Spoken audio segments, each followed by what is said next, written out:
Yo, this is KaeDee, And this is David. and we are the K&D Exchange, where we exchange music, and as a result, we exchange ideas, bridging the gap between old and new, with all original music produced by. Enjoy.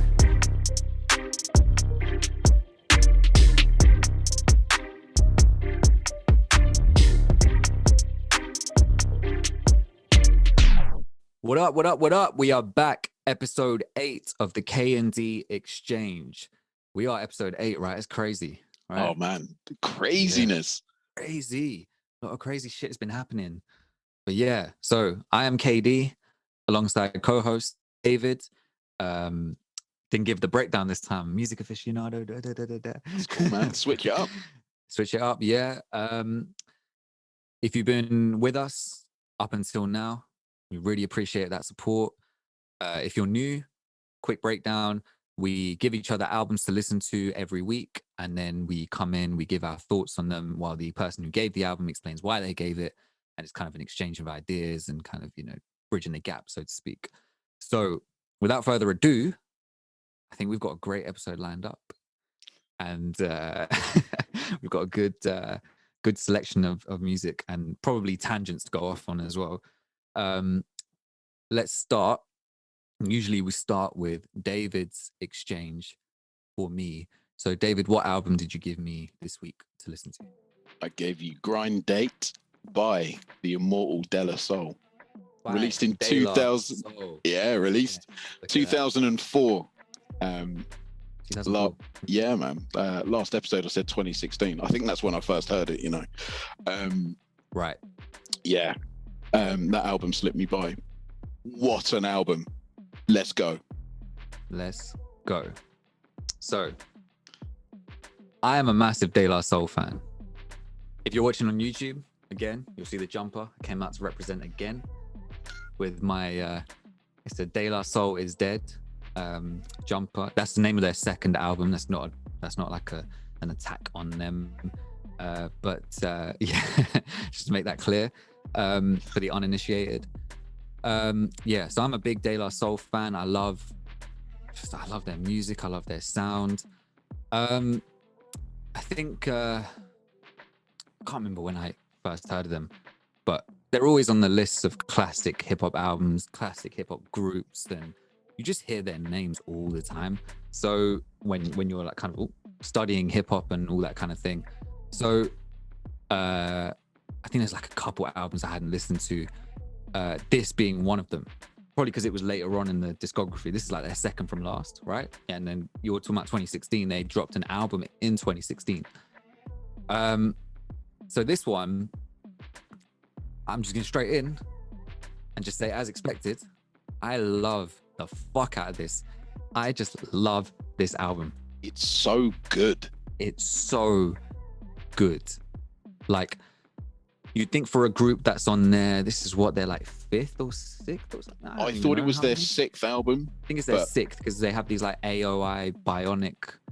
They had like 2 of those albums before this one, so it must be their 6th one, unless I'm missing something. But you sometimes you just assume that there'll be like this drop off in quality at a certain point or something like that. But they've kept it fresh. Actually, I'm forgetting the Stakes is High album. So actually, it could. Unless anyways, it doesn't matter. Basically, it's towards like it's into their discography, but it's just De La Soul have this ability of just being able to stay fresh. Because even when they dropped in 2016, it was still fresh. They stuck to their guns, but it was fresh, and it's like they really strike that balance, and it's very De La Soul in their approach, even though it's like of the time. I can tell it's of that time. Agreed. Yeah. There's a couple of songs in particular, which is very 2000s. I got it written down here. Shopping Bags and Grind Date, especially those two songs for me, they sort of carbon date the album, you know. It's like when you cut a tree like in half, you know, you can see how many rings it is, you can tell how old it is. It's kind of like that for me when I listen see the to rings those. for this one. Yeah, definitely. For sure. I you know, what was that song you mentioned, Shopping Bags? Yeah, that's a Madlib beat. I didn't realize just by listening. Really, he gets around, doesn't he? Yeah, that's what. Oh, yeah, it's like he's just created beat. Like I said last time, he's probably made the beats for a lot of songs that I don't even realize he's made the beats for. Because, like I said, I did this was like my third or fourth listen today, where I did like usually the one before we record, I do a proper read through. And then you get to see on Genius who produced it and all that sort of stuff. And yeah, when it said produced by Madlib, I was like, oh shit. And then when I listened, I was like, okay, yeah. Now that I know that, sounds like a Madlib beat.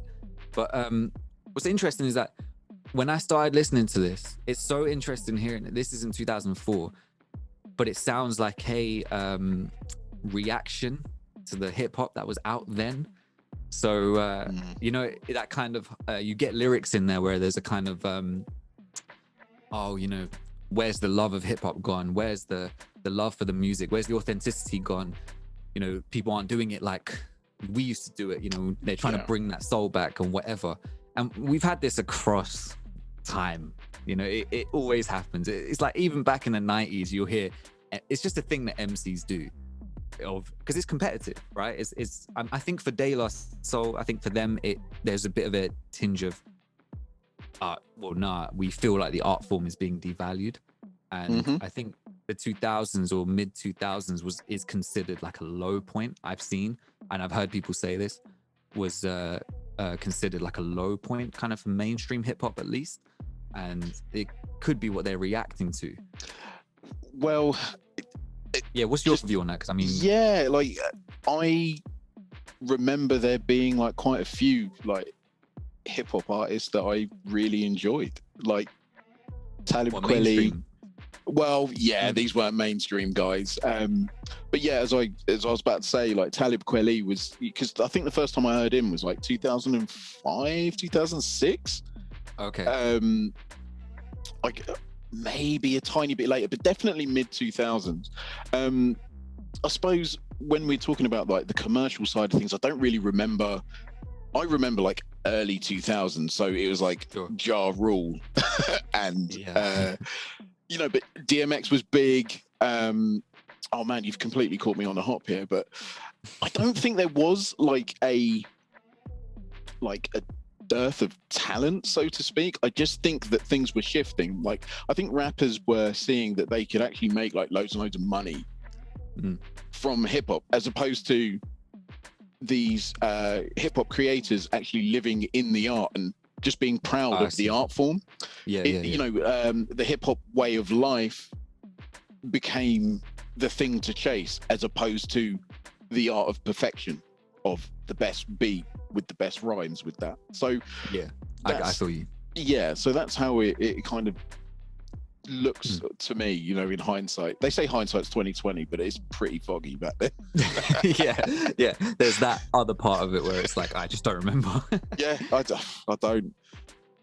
I think that's interesting, yeah, because I mean, if you listen to, this is the thing, you hear it in hip hop now, like it's so strange hearing them talk about it for that time, because then I think, you haven't even got to the kind of, I mean, I think this is even before, this may be, I'm not sure, this may be before even the ringtone rap era. I don't know if you remember that was a thing, you know, with Soulja Boy and all of them. Oh my god, that was literally called ringtone rap. Yeah, and people were like, this is the worst thing ever. This is the worst thing that's happened to hip hop. How do we have something called ringtone rap?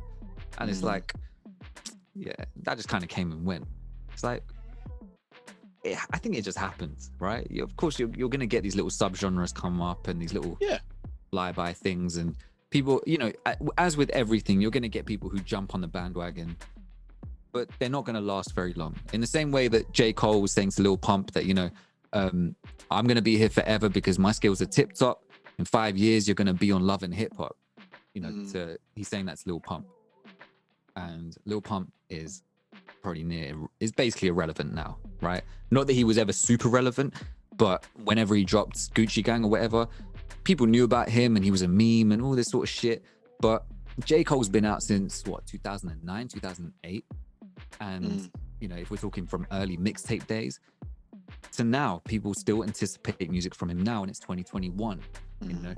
So there's a pure difference in that. And you're going to get people on it, they want to get their money and leave, whatever, man, that's cool. But it's just interesting hearing them talk about it back then. And I'm like, wow, you have no idea what kind of stuff we're kind of dealing with as well. Not that I have any too much issue with it, because it's, I know it will come and go. It is what it is. You know, we've seen time and time again, certain things last. There will be people my age who grow up, who become 40, 50 years old, and hopefully not myself, but, you know, we'll get to that age and say, in my day, music was the best it ever was, and music nowadays, hip hop nowadays is so bad. You have this and you have that and blah, blah, blah. And it's like, I'd like to think I'd retain my memory at that time and be like, yeah, guy, look, seriously, we had mumble rap and we had ringtone era. Let's not try and act like we had the best era just because we were young back then, you know. So it just reminded me of that listening to this. Like I wrote down, it gave me this kamikaze feel, like as in the Eminem album when he was responding to the backlash for revival and for all the people like the new age hip hop. It's like a De La Soul version, so it's a bit more kind of measured, it's a bit more mature, a bit more positive, a bit more soulful. This is why I love this album, right? I think that hip hop, for me personally, I think hip hop is brilliant when you have an MC or a narrator painting you pictures of their world and what they see, but then also seeing like the positive, soulful side. I think that's so important to hip hop. It's you know, it was an underground art form that is now, you know, a conduit to mainstream success. But along that journey, the art form of telling stories and wishing the best for other people, I think that's something that's very, really important, and it's what De La Soul, you know, just to repeat what you just said, it is what De La Soul are really, really good at.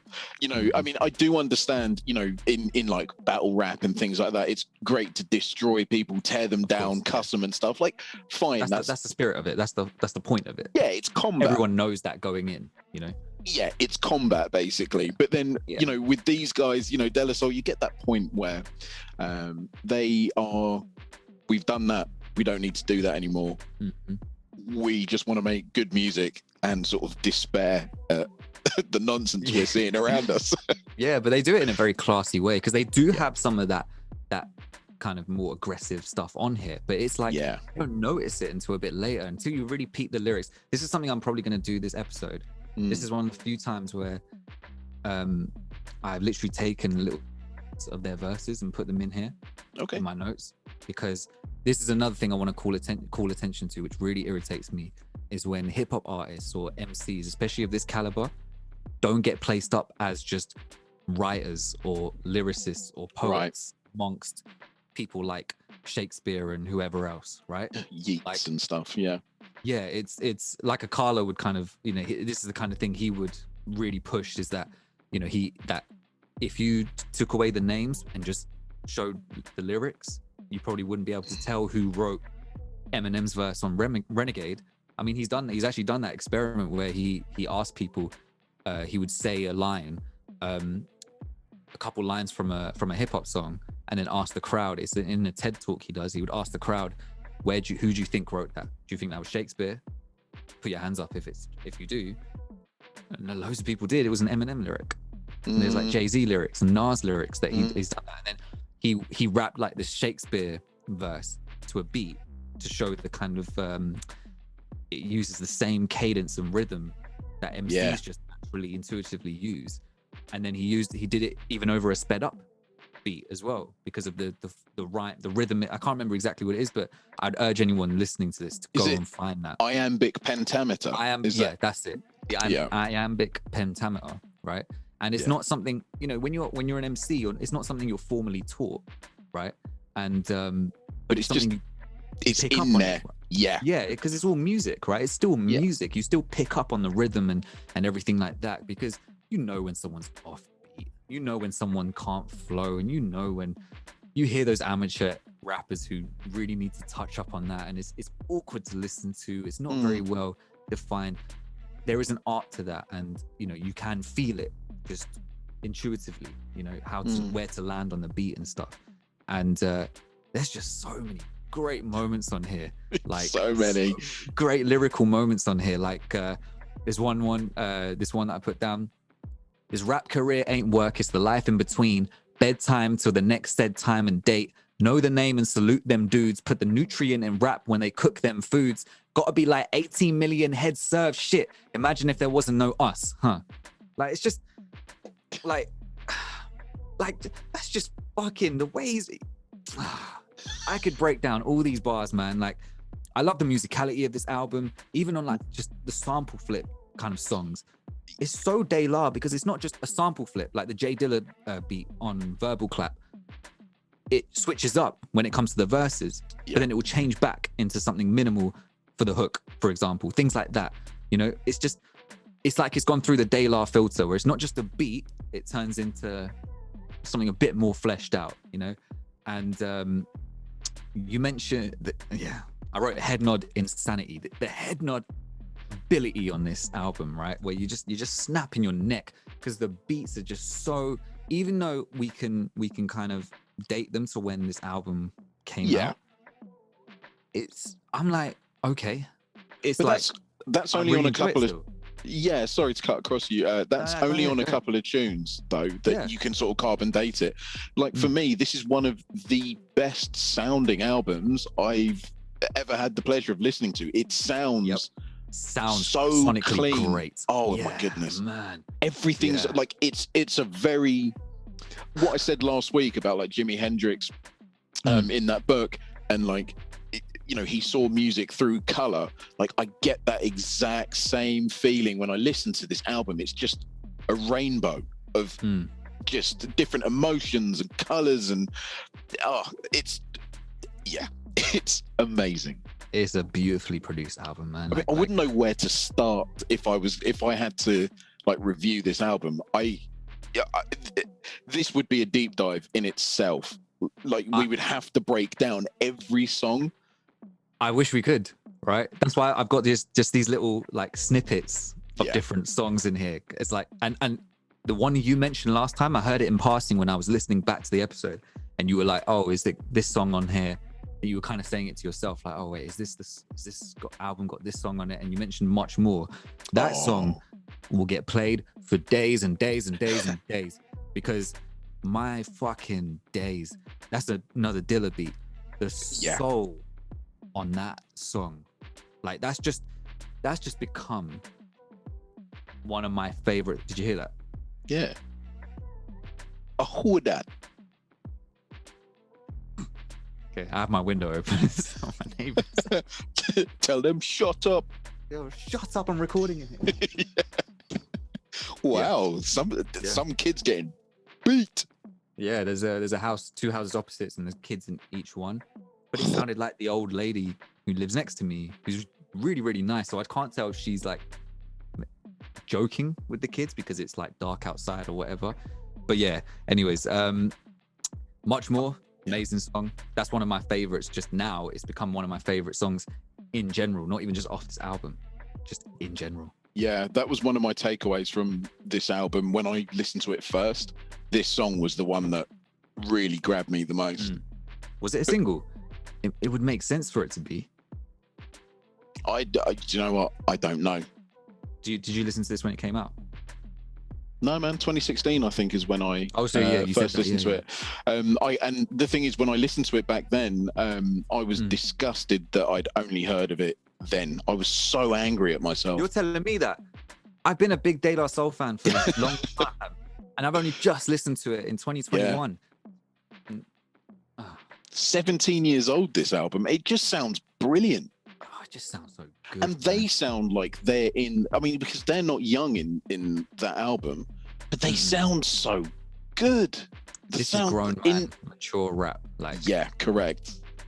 This is, I thought that kind of thing started with Nas when he put out like Life is Good, but clearly back then I hadn't. Oh, that was a great album for me as well. I really like that one. Yeah, I love that. And that for me, that was one of the first times when it was like when people started talking about grown man hip hop, because hip hop's relatively still young, right? Still relatively young as a genre. So this is the first time we're seeing like 50-year-old MCs and that who are still mainstream, still putting out music, whereas it's always been a young man's game.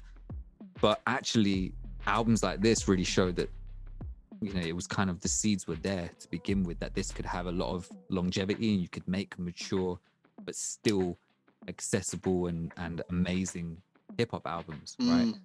And yeah, that song much more just reminds me of like when I first discovered this type of hip-hop, like with this sound, like with when I started delving into like the underground with like Black Milk and Elzai and Ninth Wonder and all that sort of stuff. It was like this new sound in hip hop I'd never heard before. I was like, wow, you can have hip hop music that sounds like this, like soulful and pretty and just like kind of really just almost, what's the word? Like, sunshine.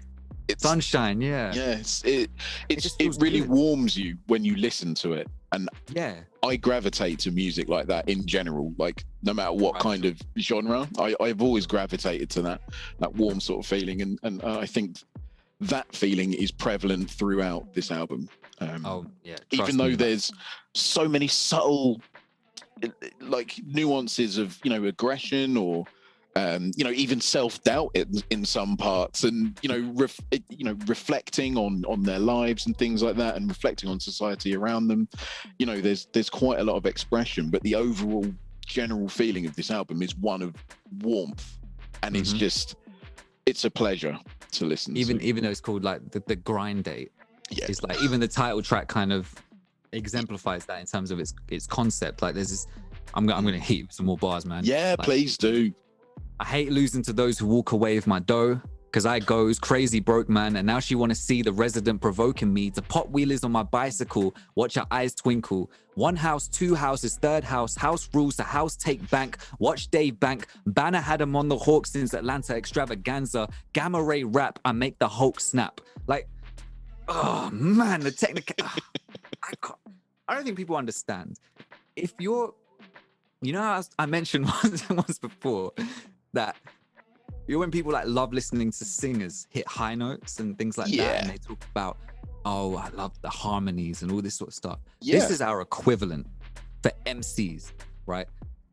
They should break this stuff down in English classes, because it's just so fucking beautifully put together, and just the way MCs play with their words and their rhyme formats, and you don't always notice it, like how certain lines, words are rhyming with each other, but then within the sentence, these words rhyme with each other, and it's called an internal rhyme, and then they'll have a new rhyme scheme, but then they'll bring it back to the first one later on. Someone like MF Doom does that sort of shit. MF Doom he's the master of it. Novelist is another one that I think is a close second. His rhyme schemes are unbelievable. Novelist is part of Clear Soul Forces, right? Yeah. No wonder those guys fucking. They're elite. They are elite. The thing is, like, special. Yeah, so for me, like, I do not doubt their abilities at all, but I think I listened to their most recent album, and it did, like, musically didn't gel with me.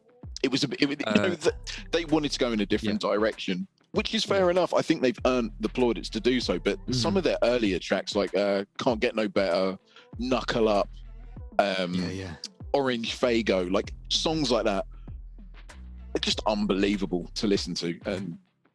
But to come back to your point about the rhyme schemes of MCs being taught in English classes, and you know, who's to say that won't happen in 50 years' time?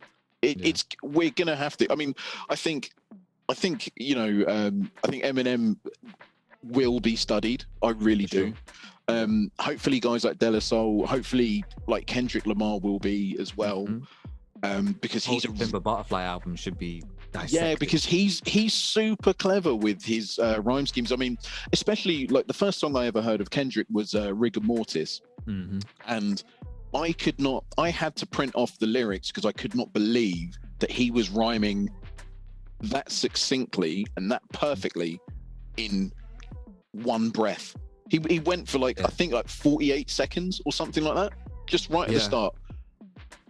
It's amazing what he can do. So, you know, I think they will be studied because it is an art form that you have to live and breathe it to be good at it.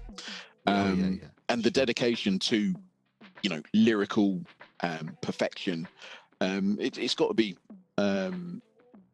you know, it's got to be recognized one day. Anyway, let's hope it will be. It can't just be just because it's I don't know, what's the word, like academic or whatever. You know, it's like just because yes, there's a few bad words in there, so fucking what? Like, you know, just, and I'd hate to bring up because it just sounds so dumb, but yes, it's like I'm pretty sure the fact that it's a form of black music and therefore the unconscious bias still sees it as threatening and whatever else is like, you know, it's not taken as seriously.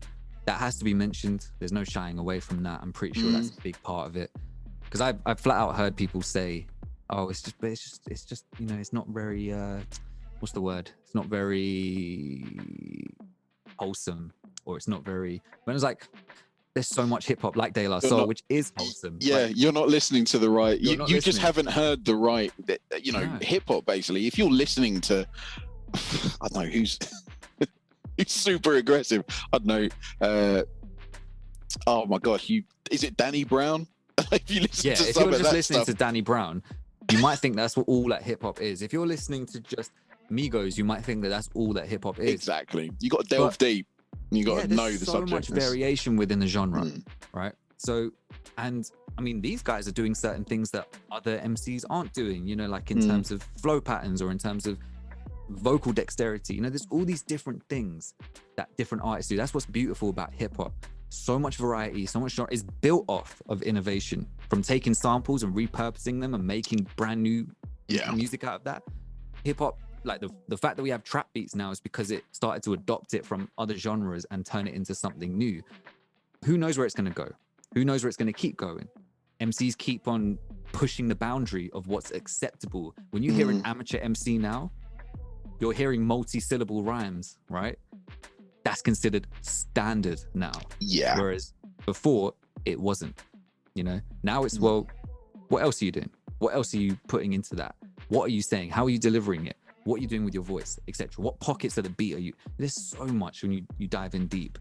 Coming at you with another one. Them drums say the revolution is near. Are you listening? Are your eardrums open for christening? We god body MCs with these tools, while some others play God, they just goddamn fools with it. I don't cuff mics, I rough mics up rough and rugged, yet the girls still love it. Still an all 5-0 came to my mic check, telling me I left lacerations around my mic's neck. Fuck. That's on Much More, isn't it? Yeah, that is incredible. Yeah, it's brilliant. My days, like, just this whole thing is just an exercise and it's not, it doesn't force it on your, like, doesn't force it on you that, like, look, we're rhyming sick like this, we're better than you. Kind of like, it's almost behind the music. Like, it's almost, it's so, it's mixed so close to the music that you don't, it takes like a listen or two to hear what's really going on.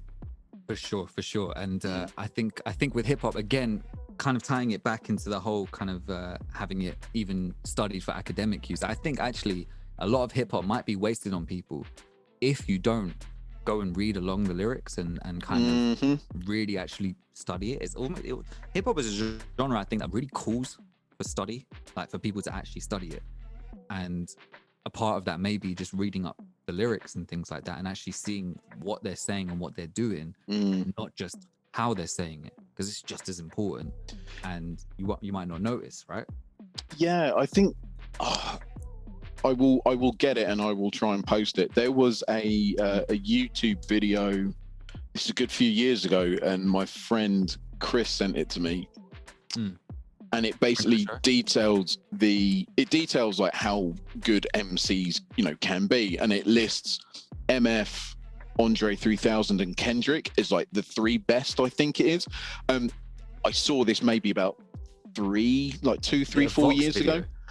Dude, I can't remember whatsoever, but I just remember them delving into like Andre 3000's wordplay and stuff, and I've been an Outkast fan for years and years, so I was just like, nothing new to me. But then when they like broke it down, I was again surprised by the ability of that man. He's stealth genius. MF is kind of like, well, I'm MF Doon. If you know me, then I'm a G. Like, with him it's standard. With Andre 3000 though, it takes listens to sort of understand how good he is. And I think that reading along the lyrics, you're absolutely right. It does. The words then jump out at you in a different way, as opposed to being like sonically stimulated. If you're reading it, then your brain's like literally taking it in, and you might be able to derive more meanings or see the rhyme schemes and identify with the music that way. For sure, I agree. I think is that the video where it kind of highlights the words as it's going along? That's and it shows correct. It going off the bar line and stuff like that, and shows how Biggie kind of does the rhyme chains and things like that. Yeah, I think that's a Vox video. Okay, so, cool. There's a woman narrating it. You remember that? Dude, I can't remember. Okay, sorry. I'm trying to jog your memory of what it might be. No, I just remember, because I remember I was driving. I was on the way to like some dead end job, and like I remember I was driving on the motorway, and I was just listening to it, and I was like, "Holy moly!" Okay. Okay. Yeah. Yeah, it's so interesting, man. Like, there's Really so much kind of depth that's within just bars. Like the song "Grind Date," like as the title track, that's just a great kind of what you were talking about before, about the positivity and the kind of way they kind of just move. And this is another thing, actually, what you're saying about the mixing, like the vocals being really close to the beat. It's like they have the intention of going in, and we've talked about this, about artists having faith in the listener to kind of stick with them and not necessarily just present everything to you as this is what it is, this is what I mean, this is what I do. It's like letting the listener kind of go on the journey and figure it out themselves. I feel like that's the same with this, because it's like they went in with the intention of, look, we can do all these things, we are doing all these things without the way we write the songs, etc., etc., etc. But at the end of the day, let's make just good music that translates well and that people really feel it. And then you're right, after the repeat listens, you start to pick up on, oh wow, the way that they're doing that. Oh shit, they're going back and forth at that part and they're finishing each other's sentences. It's like having they went in. That's very De La, that's very native tongues, like a Tribe Called Quest and Jungle Brothers, and then they go in with that kind of mentality, right? It's about the soul and the feeling, but we still have the ability. We if we get into a mic fight, I'm still tearing you up, but if we're making music, I can do that too. I can make people dance, I can make people feel elevated, feel whatever I want them to feel. I have that power too. I'm not going to force it on you and be like, here's a beat and here's me rapping 100 syllables a minute. Like, yeah, cool. But will I necessarily feel something from that? It's very De La Soul of them to go in with, let's just actually just make great music. We don't have to sacrifice all the other stuff. We can still make great music, because that's what this is. It's just the songs are just great. They really make you feel something. They have a purpose. Grind Date, the opening lines with the kids, what's the guy say? Something about he hates driving bus. He's got 5 kids and he can't do anything but driving a bus. He hates driving buses, but he loves those 5 kids. And it's kind of very De La Soul spin on things, is of saying that's why he's okay, that's why he's happy, because he loves those 5 kids. He'll get on that bus every day and he'll do that. you know, and Grind Date with the, you know, the name of the song and everything. Yeah, it's just it all ties into that concept, right? Yeah. There's also something that I find that is only unique to hip hop groups. Well, the good ones. So we've mentioned Clear Soul Forces, you know, Tribe Called Quest, De La Soul, right? Something that makes them absolutely brilliant is the fact that they are 3 individuals in De La Soul. And it's the way they have this weird symbiotic relationship in their rhymes and their rhyme schemes, and the way that they just take turns. You know, it doesn't feel like 3 individuals. It's just, this is just one sort of entity, just with 3 parts that just equally share out each bit, that just, you know, come in at the most perfect and most opportune time. There's a real, symbiosis, really. It's just, you know, with them 3 alongside the music just blends to create something which is it's really hard to put into words, but it just makes it just makes me like so happy to listen to them. I just feel like I feel like almost like a proud son, like looking at his parents. Do you know that's what I was mean? Gonna say? Yeah, so not a proud dad. of You're a proud son, because they're the elders. Like, they're the ones who you're like, you look up to and you kind of stick to, and you're like, yeah, you know what? Everyone else kind of keeps putting me down and saying I'm too young or whatever, but De La seem like the type who would take you in. They raise you up. Yeah, they raise you up. They understand you're young, you're a bit naive still, you don't necessarily know everything. They've been in your shoes before, and they don't run away from that. They don't put you down as a result. Yeah, they don't say, oh, just wait until you grow up and you'll realize. They're like, don't worry, we'll guide you through it. That's sometimes what people need. There's this great set of bars in Grind Date. Introduced to the block, got used to the block, but your neighbors be the ones who throw shit on your lawn. It's like every single time we pop, they get annoyed, but we got ahead and we got along and put in work on the calendars, worst on them calendars, worth of hump days that broke the camel's back. The grind will make today look grey and paint a tainted picture of tomorrow's in enamel black. Like, I should, like, even though I'm the only one reading this off my phone, I want to like highlight in bold like what rhymes or what, because you know they rhyme lawn with annoyed. You know, that's not obvious when I read it out like that, but the way they deliver it, they're stretching the word, something that a lot of MCs do, like Eminem and Royce and Kendrick and them. You know, the camel's back, enamel black, and there's even a soft rhyme with calendars. Introduced to the block, got used to the block, and then they rhyme that with we got along every single time we pop. Those are in between the lawn annoyed thing, and then they move into the camel's back, enamel black. Yeah, man, like it's just hard. The early bird gets the worm in this rotten apple, but explore deep and you will find the seed. Plant more ether, get your mind free. We roll passionate, put your lights last in it. You're holding fear too close, unfasten it.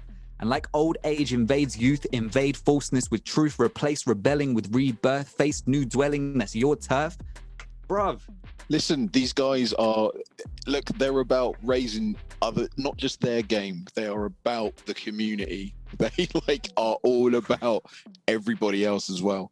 This is kind of why I gave the album to you like last week, because I was like, you'll appreciate it, but I hope you'll feel uplifted. Listening to you recite those lyrics, I felt it in my chest. Like that, I'm so like happy that it resonated with you. You know, it's like that. It's so fucking good. Like, kind of talking back to what we were doing before, with kind of attacking the commercial. This is like more outright attacking the commercialization of hip hop. And who is your sidekick to attack commercial business? It's Ghostface, isn't it? Ghostface. I was gonna get to that. He's just so good. Like when he does that little bridge part, that's so Ghostface. It made me want to listen to like the Pretty Tony album and things like that. Because he says that and his flow, like the way he puts his words together, you don't even know what he's saying. But he's another example of like putting words together in such a way that's just so skillful, and then delivering them in such a way that you just think, I don't even care what you fucking said. He's a hurricane. He's a hurricane of syllables. Oh, mate. And it's like, the way he goes over the beats, it's like, it almost sounds like he's just kind of he's just throwing it at you, but it lands all the right parts, and he stops at all the right parts, and it's just madness, man. So what I find with Ghostface, right, is no matter what music, like no matter how you mix him, he is always above the music. Like, do you know what I mean? You could mix him, like you could literally like try and put him like below try and the put music. his vocal down. Can't. It's not gonna happen. He's gonna his delivery outweighs the sonics. It's like his mic technique. It's gonna cut through. That's correct. Yeah. No matter what. When he does this, he comes in with the Tony Tanner with big hammers for mad manners who got him. We kiss cannons for Scrangler's crew and his whack dancers. Biting is forbidden, pa. Pay that tax and don't you ever look at us funny. Boy, we'll bring rap back and that will hurt you like Superman. Chased by a group of men with dynamites. Real hip hop, but do you with like dynamites? It's beautiful, man. He's amazing. I don't even know what I fucking said then, but it just sounds so good. And it just so attacking as well.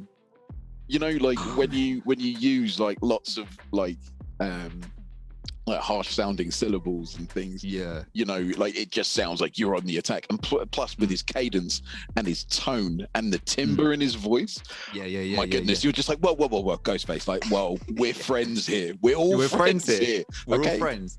Just need to relax. Okay, let's take a couple of breaths. Like he's one of those MCs that is like, I am 100 miles an hour all the time. I'm all action all the time, and never ever stop doing that. He's so smooth as well. He's like, he's excellent. It's like he's like how do I explain this? It's like he drinks something before he goes into the mic, which kind of softens up his voice a little bit, or clears his like throat out or something. I don't know what it is. He just sounds, his vocals just sound so good no matter what. Agreed. Right? Especially on this album with the production value the way it is. This especially, it really, I was going to say exacerbates. That's not the word. It really sort of like brings out his vocal technique. It accentuates it. That's the word. There you go. Yeah. That's the word. But Days of Our Lives with Common fits so nice over that beat. I mean, it's perfect for him. Jake One is a sick producer. Have you heard White Van Music? No, that's Jake One's album. It's great, man. It's so good. I might save that for an exchange, but cool. But they talk about, in that song, they're talking about the industry, right? And so it's less about the commercialization. It's still about commercializing hip hop, but it's like the kind of ins and outs as opposed to what we're seeing on the mainstream. So like when they have lyrics like, it's the nature of the business, they give in N-words inches, taking miles and mules, it's the wildest rules. I'm trying to walk in the black scent of proudest shoes, making music that the crowds can use. That's Common, right? Like, and again, Common's one of those guys who sounds like when they're just talking. Yeah. It just happens to flow and the words just happen to rhyme. He's just talking to you. It's just, oh shit, he rhymed all those words that he was talking to you while he gave you the speech. Yeah. It's like, oh shit, man. He's the archetypal narrator of rap. Yeah, he's got a great voice for that. Oh, he's fantastic. Yeah. I mean, I would listen to him recite the dictionary or the alphabet. Like genuinely, I think all the meanings of it. Yeah, you know what I mean? You know, people say that. Imagine it.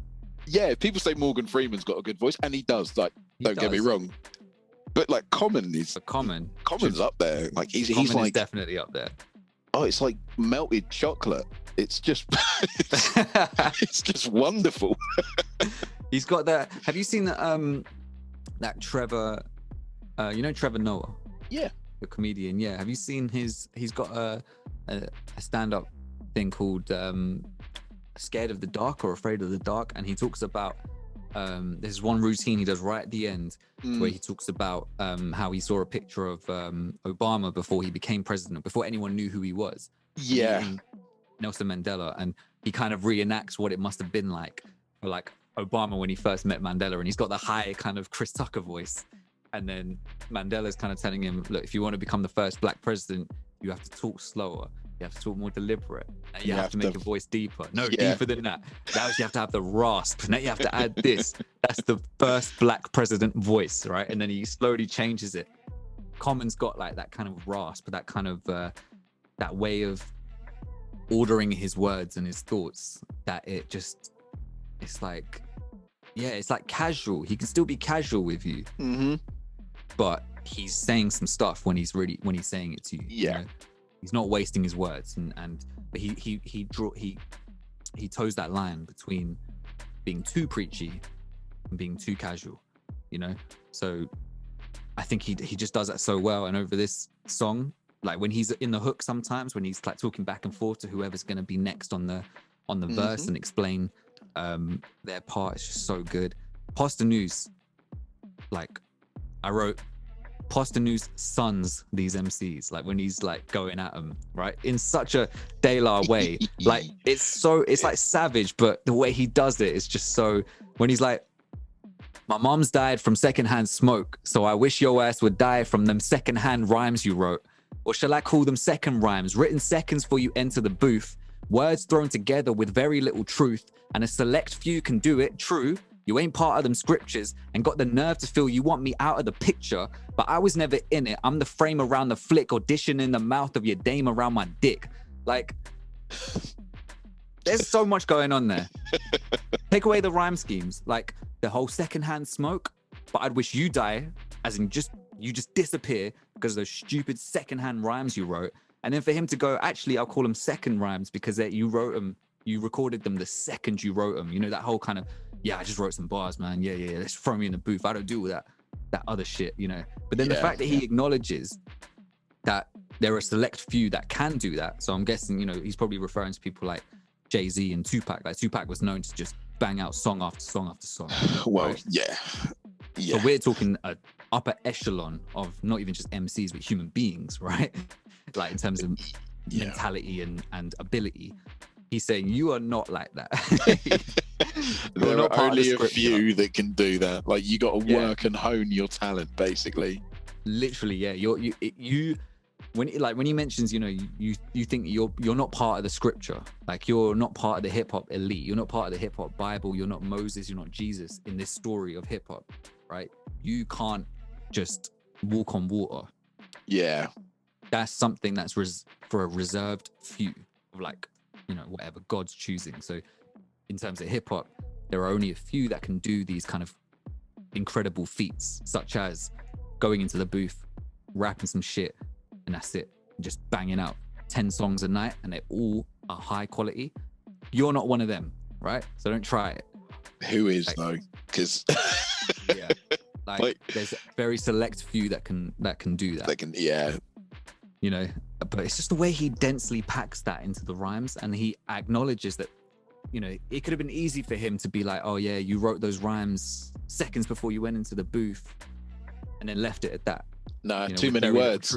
Yeah, he's just like, too many words. Let me just make it make sense in a very succinct. It's very succinct, punchy way. And he still goes on to acknowledge that there are some people that can do it. So I'm not dissing all of you. But you're not them, right? So it's like simultaneously bigging them up and saying and humbling these guys, like, you know, look, know your place. Yeah, exactly. Yeah, the whole picture, but I'm in the frame, so I'm all around you, you know. And then obviously the power flex with the wife part and whatever, and then it's like it's all so densely packed and that's just the first quarter of his, or first third of his verse. Yeah, you know? That's not even the whole verse that I quoted. It's amazing. Yeah. A few times I had to like stop myself just highlighting the whole verse and throwing them. It's really difficult. I think it's a really I think it's a very accomplished album, to be fair. Oh, definitely. Yeah. The one thing, like, so what also carbon dates this CD or album is Sean Paul being on it. He's on the bonus track, right? Yeah. I just turned off after that. Yeah, I mean, just, you don't need him. Like, honestly, listen, if you want to talk about like Sean Paul came along, and yes, he had a very distinct style, but there were guys that did it better. Buju Banton, Richie Spice, Capleton, Elephant Man. To me, that's proper. Sure, right. Whereas Sean Paul, I'm guessing Sean Paul's like the commercial. Yeah, and that's the thing. I think one of the things that I've always sort of like, I don't know if prided myself is the right phrase, but I've always kind of valued the underdog, right? So I've always liked the guys that go against the status quo. Right. And De La Soul were that until they became, widely recognized as OGs of rap. But then they still maintain that kind of Robin Hood outlaw kind of vibe. Yeah, for to sure. the point where they're like, let me raise up like the next generation and stuff, and we can try and we can come to some kind of accord. Like, I just find that with artists like Sean Paul and also Drake, who we're going to get onto later, I find that my stance is kind of against them because they're widely accepted. I prefer like the guys that are kind of the Robin Hood types, Yeah, that's fair enough. I understand that. I mean, you have I think that's the thing in general, right? Where people are just like, they don't want to, conform to the noise. Yeah, and it's like once you become mainstream, or once you become part of that culture, you start having all these other things impacting your creativity. So now it becomes, you've set a benchmark for your sales. Okay, now how am I gonna tap into this audience now, and that audience that I now have? I think this is a big problem with Eminem, right? Where he's I think he's correcting it a bit now, but there was a point where he was like trying to appeal to too many people at one time, because it's like he started to bring in all these other fans of his music because of a few songs that he had made, which kind of really took him to that next level when he went on his comeback. And now it's like he's a bit confused about where to go, like who to please. And there's all this, I think there's all this stuff that happens when you become mainstream, if you be part of a label and other people get involved and things like that. I think when artists are underground or artists are independent and they're the underdog, I guess you get this feeling that they're doing this purely for themselves. There's an authenticity, and also it's like an authenticity. Also, do you know, like Immortal Technique said it on one of his songs called "Open Your Eyes"? Opportunity comes at the price of the soul in the music. Right. Yeah. Never a truer lyric ever spoken. Right. And it's just such a line. In fact, "Open Your Eyes" is a song that I think that everybody needs to listen to. Doesn't matter what race you are, just listen to it. It is not a song. It is just a beat, a tune, and he's monologuing over it. It's a soliloquy for about 4 minutes. Right. Just listen to it. And he highlights essentially, what we're just saying right now. Okay, that's interesting. I'll check that out. It sounds familiar, like that lyric that you said to me.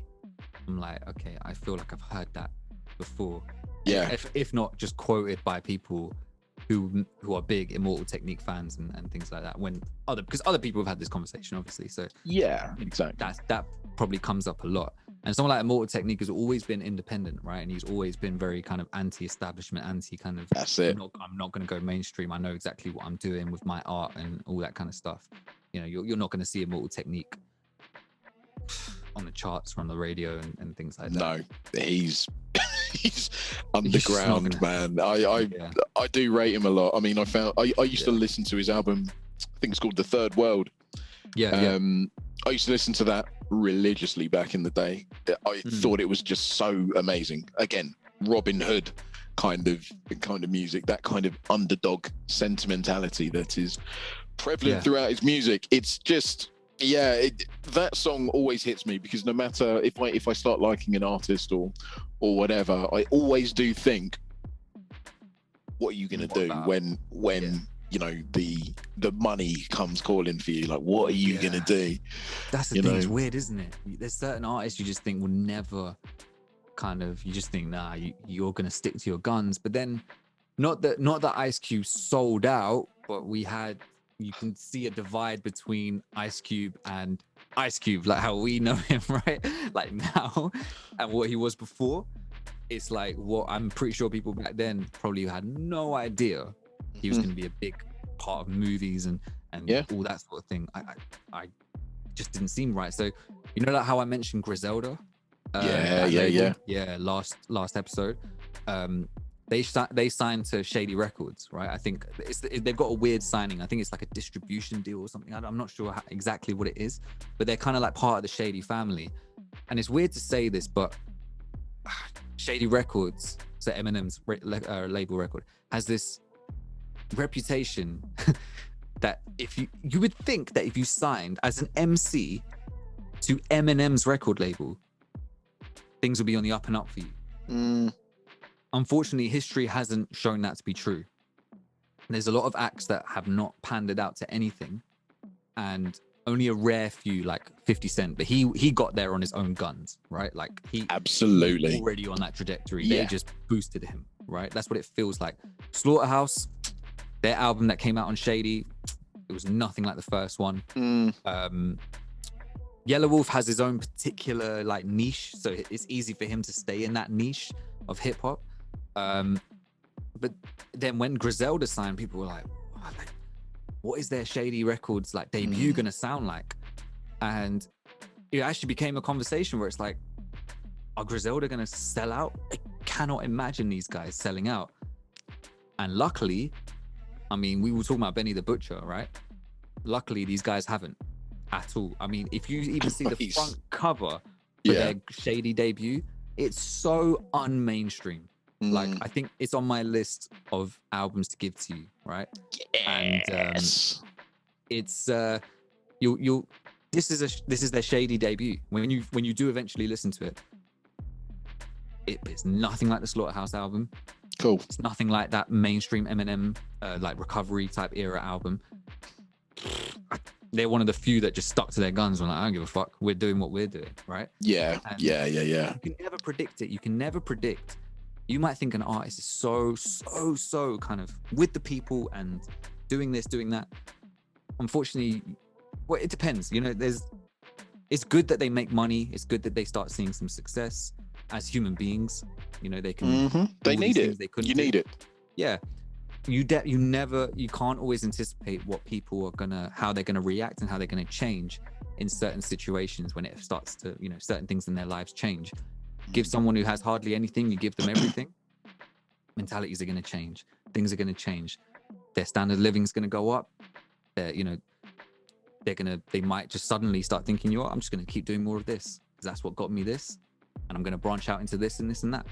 And for us, it's a bit selfish of us to be like, oh, but I just want sick music from you all the time. But it's like, you know, there's this kind of balance with, you know, unless they completely sell out. That's different, because there are artists who you suddenly just think, who the fuck are you?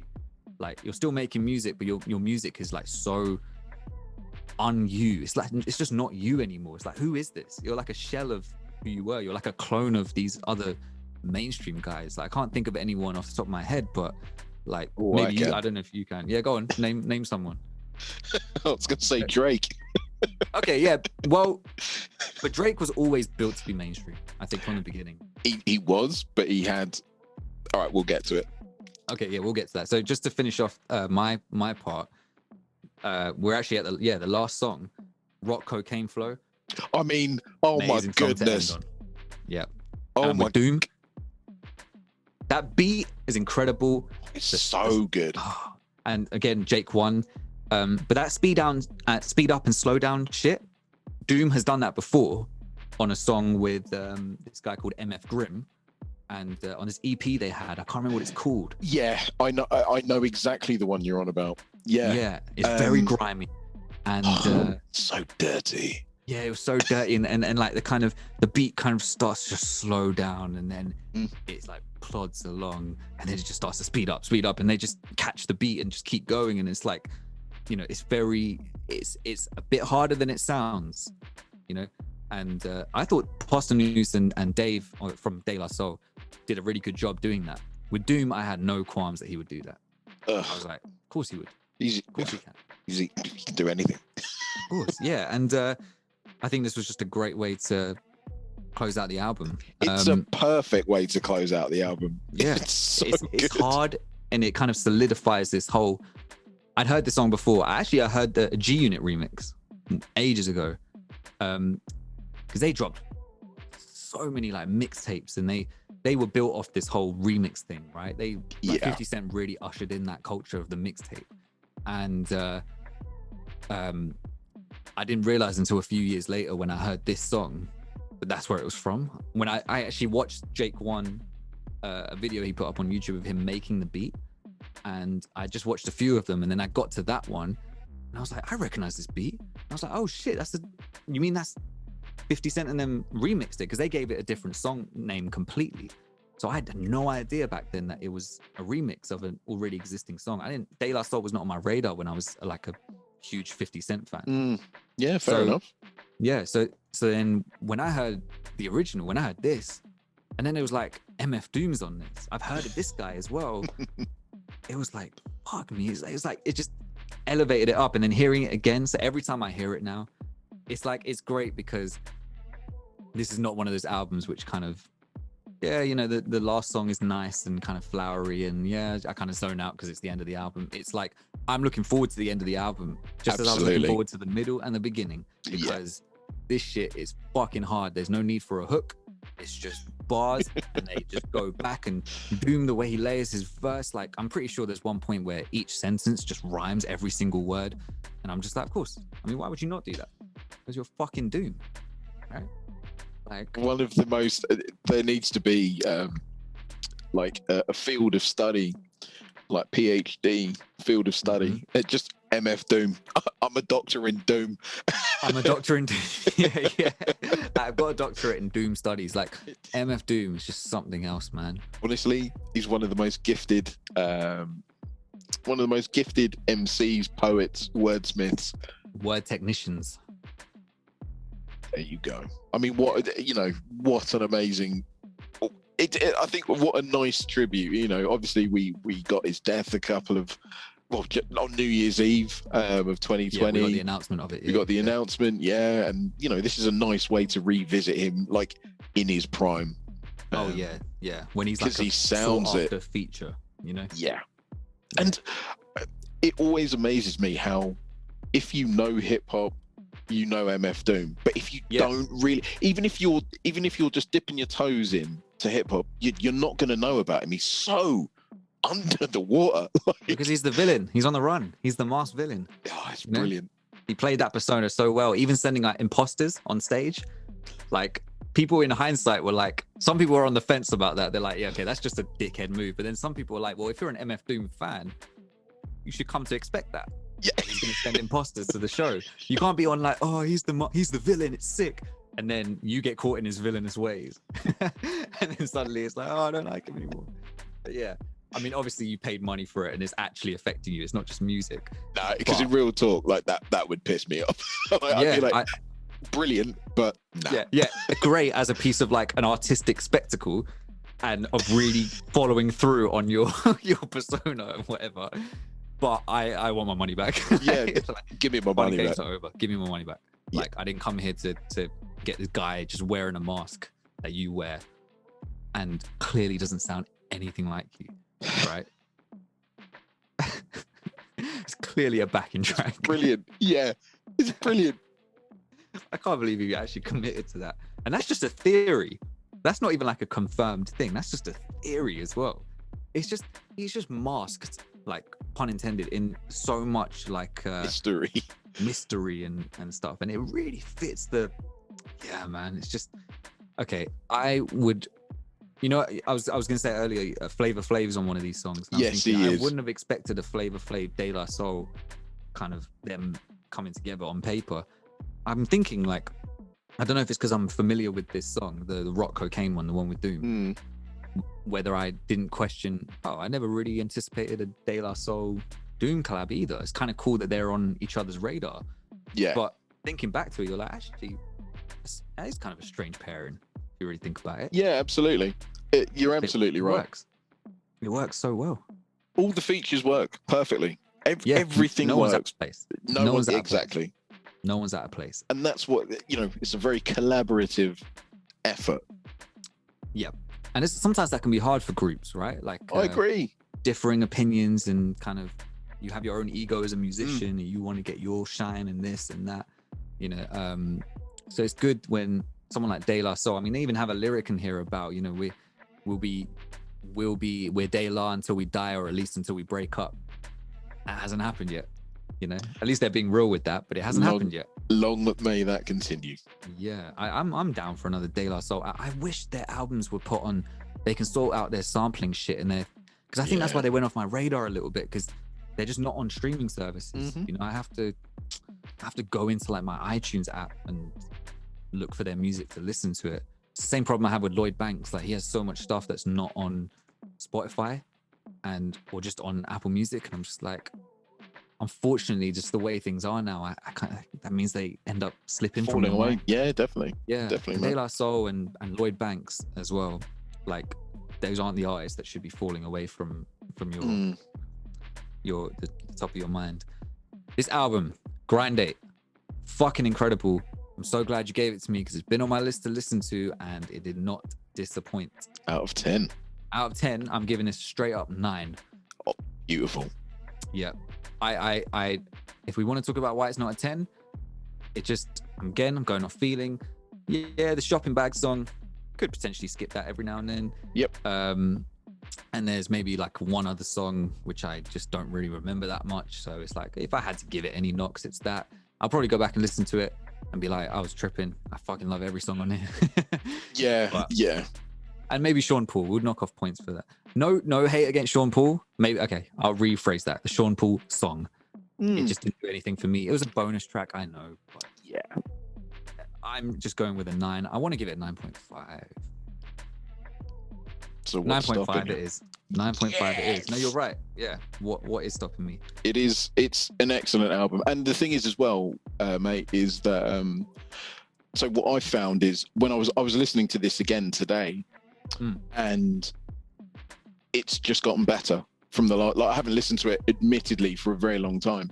It's just gotten better. Every song hits just different. It's a really really good album. It's so good. The replayability for this, out of all the albums we've done, has been the highest out of all the albums you've given me. I know, remember when I said about Big Pun that I can't wait to listen back to it again. Yeah. But it's the length of it kind of puts me off, right? So I don't. Yeah. That's just the case for long albums, right? Yeah, for real. It's hard to want to sit with it and actually listen again. But this, good length. D'Angelo's was 10 songs, but still long-ish. But again, that's more of a vibe. I have to be in that vibe. I think I'm waiting for summer subconsciously. Agreed. Really bang Agreed. It out. Yeah. I love the Ian Kelly album. I might give that another spin soon. But I think that one is actually very replayable actually for me as well. Yeah. But this one was like that one, like we said, it wasn't like totally experimental, but it was kind of weird and off kilter. Yeah. So I think with this one not being that weird and off kilter, it just gives it an edge just in terms of replayability. And that's just one factor when we come to talking about music. Yeah, exactly. Yeah, for real. You know, Lupe Fiasco has Drogas Wave, which is like 25 songs, but it's one of my favorite albums. I'm not listening to that every day. Oh, like, no. I commit to listening to Food that and album. Liquor. I'd listen to that. Sunshine music, boy. Oh, yeah. Oh, boy. And yet it has depth. We should do a Lupe Fiasco in depth. Dive. Yeah, definitely. Yep. Definitely. Because he's had an interesting career. Cool, yeah. Tetsuo and Youth. I only really like the first tune on that album. I love the first tune on Tetsuo and Youth. The first tune, the problem with the first song what is it? Mural, that was it. It's like 9 minutes though. It's too long. Yeah, it's long, but as an MC, it's a bar fest. Oh goodness, it's hard to get past it. But I remember when I first heard that album, I was like, I was a bit jaded by Lupe's kind of album releases before that. Yeah. And I kind of listened to it because people were talking about Mural. So I listened to that and I was like, whoa, okay, he's really bringing it on this, right? And then it just keeps on going and going. He's bringing it. I'm like, fuck, man, wow, okay. And then as the album went on, it was kind of in the background. I was thinking, whoa, I really like this shit. Like, like if you haven't listened to it in a while, it's been a while. Listened to it once, might add it to the list. Yeah. I'd love to discuss that. Yeah, cool, man. So 9.5 out of 9.5 out of 10. Brilliant. Yeah. And the thing is, De as La. well, with an album like this, there's no point doing top 5 because you It have was to hard. listen to the whole thing. Yeah, I would say to the listeners, listen to the whole thing. Yeah. Just play it beginning to end. But my top 5, if I had to choose, would be The Future, first song. That's Much amazing. more. Yep. Much more. Just an amazing song in general. That soul sample is just, oh, it gets me every time. It really lifts my spirit. If there's like an actual spirit in the body, it brings it alive. You know what I mean? Beautiful, man. Yeah. It's beautiful. Just, yeah. What's say? It's Like That. Days of Our Lives. And then obviously Rock, Cocaine, Flow. I mean, what a way to sign off your album. Peace. Like, it's amazing. Yeah. So good, man. Okay, then. Okay. Let's move into the fucking shitstorm this is going to be. All right. So why did you give me this album then, man? Well, let's intro what the album is. Okay. Go on. Album / mixtape, because that's how it was marketed at the time, even though he was selling it. So I think in hindsight, it may have been to get out of his contract or something. So he says it's a mixtape so that people aren't like, oh, this is the album we were waiting for, because he had announced Views from the Six. We're talking about Drake, in case I didn't mention that. But he announced his album called View from the Six in like 2014. He did that thing where he prematurely announced it and then the hype went through the roof. But he dropped this, and I think he called it a mixtape in a way to kind of be like, look, this is just something I've made in the meantime to hold you over. But at the same time, I'm selling it as an album so that it can fulfill my... Because Birdman was doing some shady shit at Cash Money at the time. So I think he was trying to get out of his contract so that when he did drop Views from the Six, that's it. He was out. He was free. I'm not sure. But that's my only reasoning for why he did that. This dropped in 2015, out of the blue. I dropped it to you, 2021, out of the blue. Not really out of the blue. This was a bit premeditated. I'm looking at your face right now. You're watching this on YouTube, you can see. Yeah. Okay, right. So I'm this very album, interested to hear this. Go on. okay, because a mixtape or album, whatever the hell you want to call it, it's a body of work. It's like what, 17 songs. Yep. This wasn't made for me. Okay, that's the nicest way you could have put that. I think this album. Okay, cool. Let's be objective first, because like I was thinking before the show, like how could I constructively go through this album and sort of voice what I didn't really get along with and what I did really get along with, right? The thing is, if you want to call it a mixtape, that's fine. I'd call it a shit tape, because Fucking hell, man. sorry, this is not for me. Like, you know when you hear you know when I'm going in, you know when you hear a rapper or you hear like a band or an artist, and what happens is you are immediately drawn to an aspect of the song, right? It could be their voice or the song, or there's like a certain refrain in the music that you're really drawn to. There's something for you to latch onto. I find that with hip hop and rappers, you know, you obviously want to vibe and, you know, understand the protagonist of the album, the main, you know, the person that we're listening to. So when I listen to Kofi Stone, I listened to that whole album, and I felt that I understood a lot more afterwards than I did before. Like, I grew with his emotions, and I grew with every single song. I got a little different aspect of him. The same with like Ian Kelly as well. There's a lot of nuanced depth.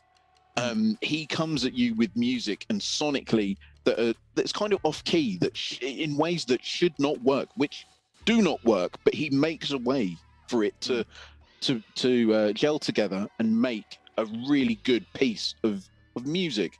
Sure. And consequently an album. The album's very strong.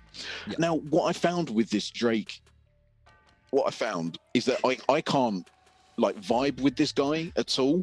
Okay. There's no redeeming, like for me, there's nothing to really latch onto. Okay. A lot of the themes that I found throughout this album, especially up till, so from song 1 to song 15, or all right, song 14, Okay. All I got was, I'm rich, I'm Yep. young, Yep. and I don't give a fuck. Okay. Okay.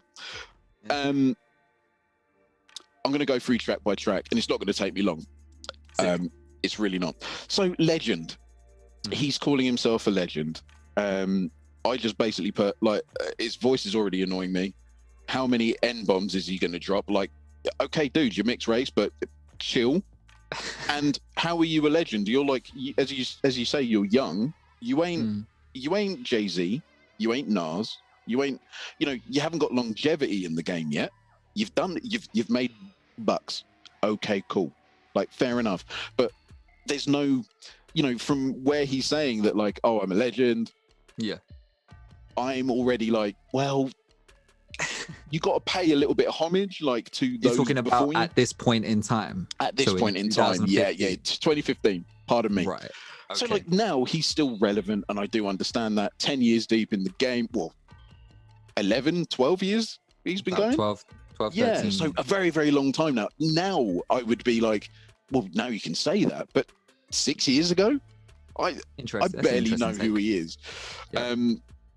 But then, with the second track, Energy, I put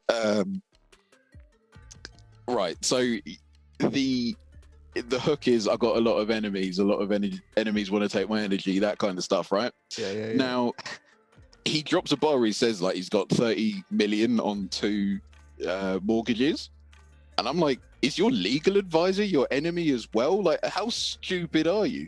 If you if you got like mortgages worth 30 million on 2 properties, surely you would buy one property for like outright. You would buy one property for like 2 million, what you can afford. Then Right. if you can, get another why get 1.5 million, or whatever, buy another lovely pad, and then diversify your portfolio like that. Maybe, you know what I mean? Like, sell it on or something for a profit. Do something smart. Sure. You ain't impressing me. Like, I don't care. Like, how can anyone identify with that? Like, Right. you got a lot of enemies, and they want to take you of your energy. Well, okay. You're like, good for you. Whoop-de-doo. 10 bands, I put meh. Know Yourself. I really, really did like the switch up at the end, like halfway through the song. Yeah. It's really cool. I thought that musically, like, if a band played it, just a 3-piece band, like drums, bass, guitar, that would sound so sick. And like with him rapping over the top of it, oh my goodness, like that would sound like really, really amazing. Like sonically, Drake, make it happen. Yeah, sonically, that pleases me. No Telling, track 5 is all right, I guess. Madonna, I've listened to it once. I've listened to the album like 3 times, and after the first time I heard Madonna, I skipped it. No. Really? Yeah, wow. Nah, it's not for me. Six God. I mean, what even is that? I looked at the lyrics and I'm like, I'm still no clearer. I'm not like, I'm somebody that can get meaning from quite a lot of things. Like, it's from the 6, in Toronto. Yeah. It's the 6 God. Okay. Well, he's like one of the only ones, but yeah. Yeah, I mean, so I have, maybe it's just me, but I have a problem when people sort of compare themselves to deities. Okay. I'm a god. Like when Eminem says, I'm a rap god or whatever like that. Like, sorry, you're human. One day you will die. There's nothing godlike about you. Like, genuinely, like that to me, it just doesn't sit right with me. Call me an old man. No, that's fair. That's an interesting take. Would you see that as like see, when Eminem says rap god, I'm seeing him kind of be a bit more specific about that by saying, within this field, my ability, my name, and everything will never die, right? I am godlike because I influence you all, and I'm overwatching all of you. I don't have to do anything, right? And I can come in and do this, and that's it, right? I mean, that's how I would see it. If you're talking about someone saying, just throwing the word God just in there, it's kind of become like a really throwaway term now. Like, oh, I'm the god of this shit, and you're like, yeah, okay, all right, It's you're like right. then you're right. You know, no, you're just a guy. You're just a person. You're just whatever, man. Like, okay, like, yes, you want to say you're the sixth god. Sounds cool, whatever. But I get what I would understand. I don't care as much. I'm just like, yeah, whatever. Okay, you know, I'm not putting much credence behind it. But I understand if you have an issue with that, because I completely understand that. Like, the whole over personification of yourself as like something more than what you are. And if like I said with Eminem, if you're saying I'm the rap god in this field, I'm effectively the top, the elite, you know, over all you guys. This is easy for me. I can do it with a snap of my fingers. Yeah, man. Fine.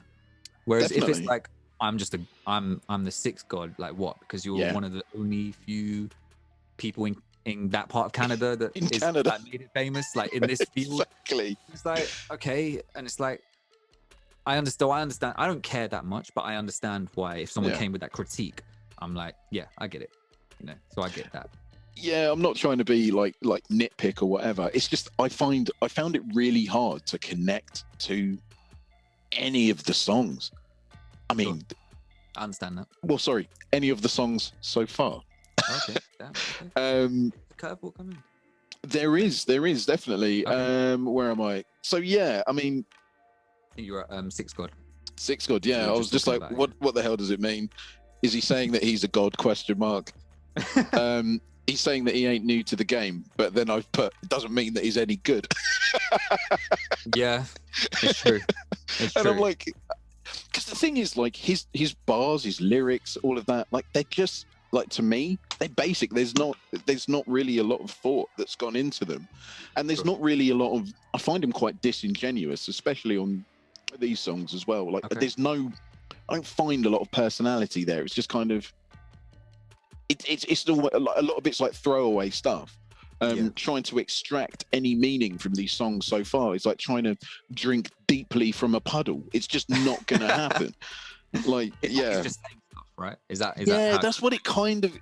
It's just kind of like throw it at the wall and see what sticks. It's just not really working for me. The thing is, though, right? The one thing about this album, and you cannot question, like, the musicality, the sonics, I knew you were gonna say that. the clarity of everything. This is a. Do you know what? Like, I was thinking of, like, how would I describe the music of this album, and it's almost like, have you seen the film Inception? Mm-hmm. So, you know, when Leonardo DiCaprio and his team, they basically build like big buildings, don't they? And then they put the subject, like, I think it's Cillian Murphy, they put him in this big building, and basically his imagination fills the building with all the other people. I find that this music, like, especially on this album, it's spacious, it's roomy. There's a lot of space for your imagination to kind of like fill it. It's very minimalistic, but yeah, that's why it fills up the space, I think, because there's more room for the different parts of the beats to shine, I guess, so they sound bigger. Yeah, absolutely. It's the counterintuitive part of like mixing music, is that actually the less that's in there, the bigger and better it sounds. Like, Yeezus, the Kanye album, sounds like a massive album. But it's humongous. But when you break it down, there's like 2 sounds in each beat, whatever, if you want to call them beats or whatever, right? In the soundscape, it's like 2 sounds happening at once, or one. Mm-hmm. But it has all the. If you imagine the song, I'm sure you obviously know this, right? But you imagine it as like a box or a cube, and all the different instruments, including the vocals or whatever, are having to fill up that cube. The more stuff you have in there, the less space there is for everything else. You have to kind of carve bits out of everything else in order to make everything else fit. And if there's less stuff in there, you can maximize that. Definitely. You know, to fill up the entire cube. And it actually sounds, the more you add, sometimes the thinner it takes sounds, away. Yeah. Because it takes away, right? And it's more squashed. So yeah, I think that's what this is, because that whole OVO team, like Noah 40, the producer, the guy who oversees a lot of this stuff, he's got a great ear for that kind of thing, you know. So I'm not surprised. That's the good thing Drake always has on his side, is the production value. Yeah. It's second to none. Yep.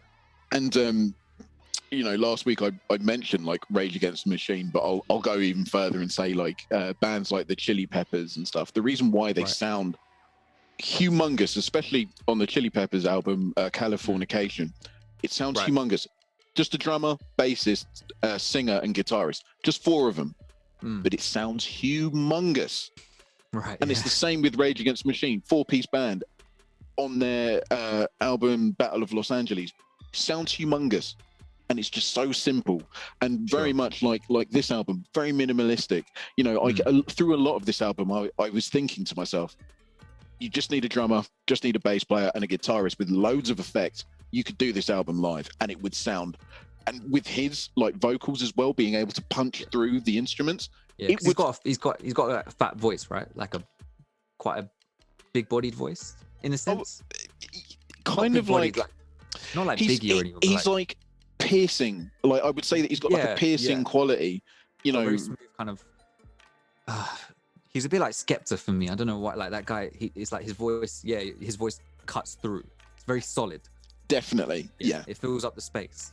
I do find that he sounds like Drake sometimes sounds like a goat that just sort of jumped over a rock. No. As in like meh, that like got its nads caught in some grass, like meh. And he's just shouting about it. And he's just like, man, we'll get I was running through the boy. 6. Yeah, I'm the 6th god. Ow, my balls got caught. Yeah. You know, he's just explaining what happened to him. I was running through the 6. That's it. With my woes.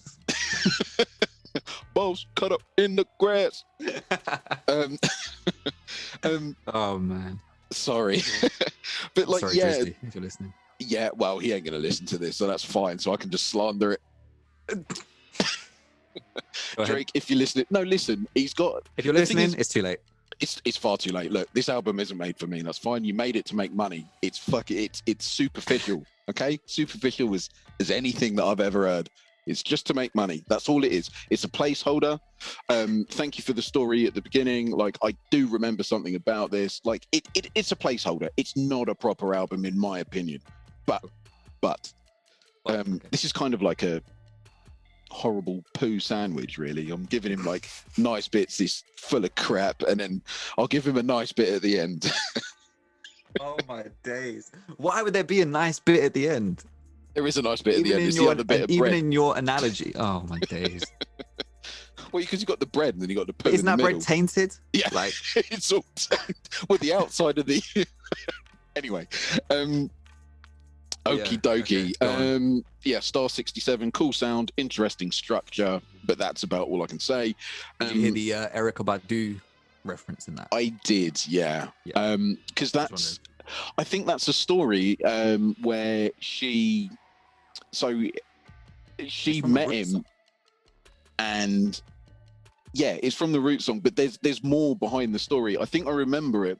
Basically, he met her, and she asked him, "Why can't you look at me in the eyes?"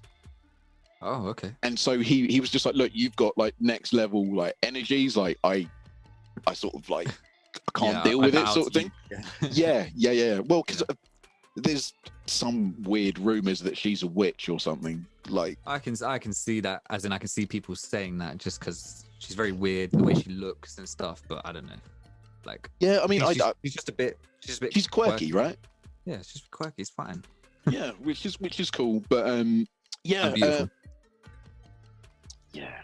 yeah, man. Yeah, I saw her live, and it just made me love her even more. Yeah. Wednesday night is track 10, and which is the interlude, and I've just put. You have a problem if I like the interlude more than any song so far, and he's not on it. Yeah. Wow.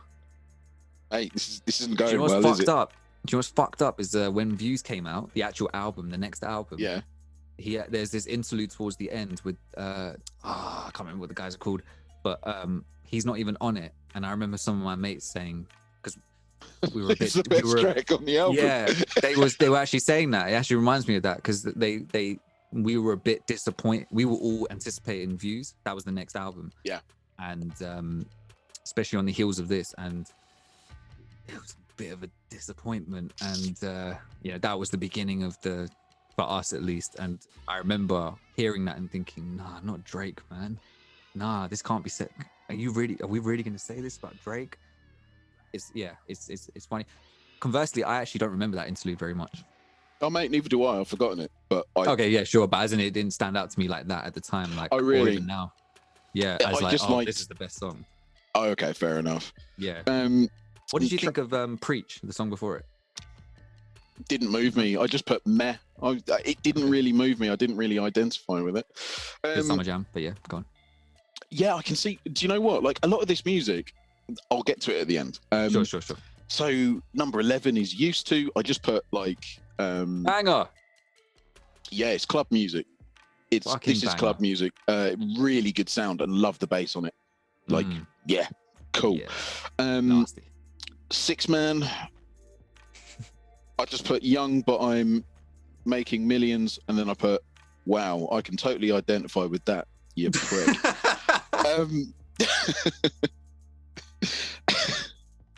Honestly, Now and Forever. I said this is more interesting. So this is where my kind of songwriting came into it as well.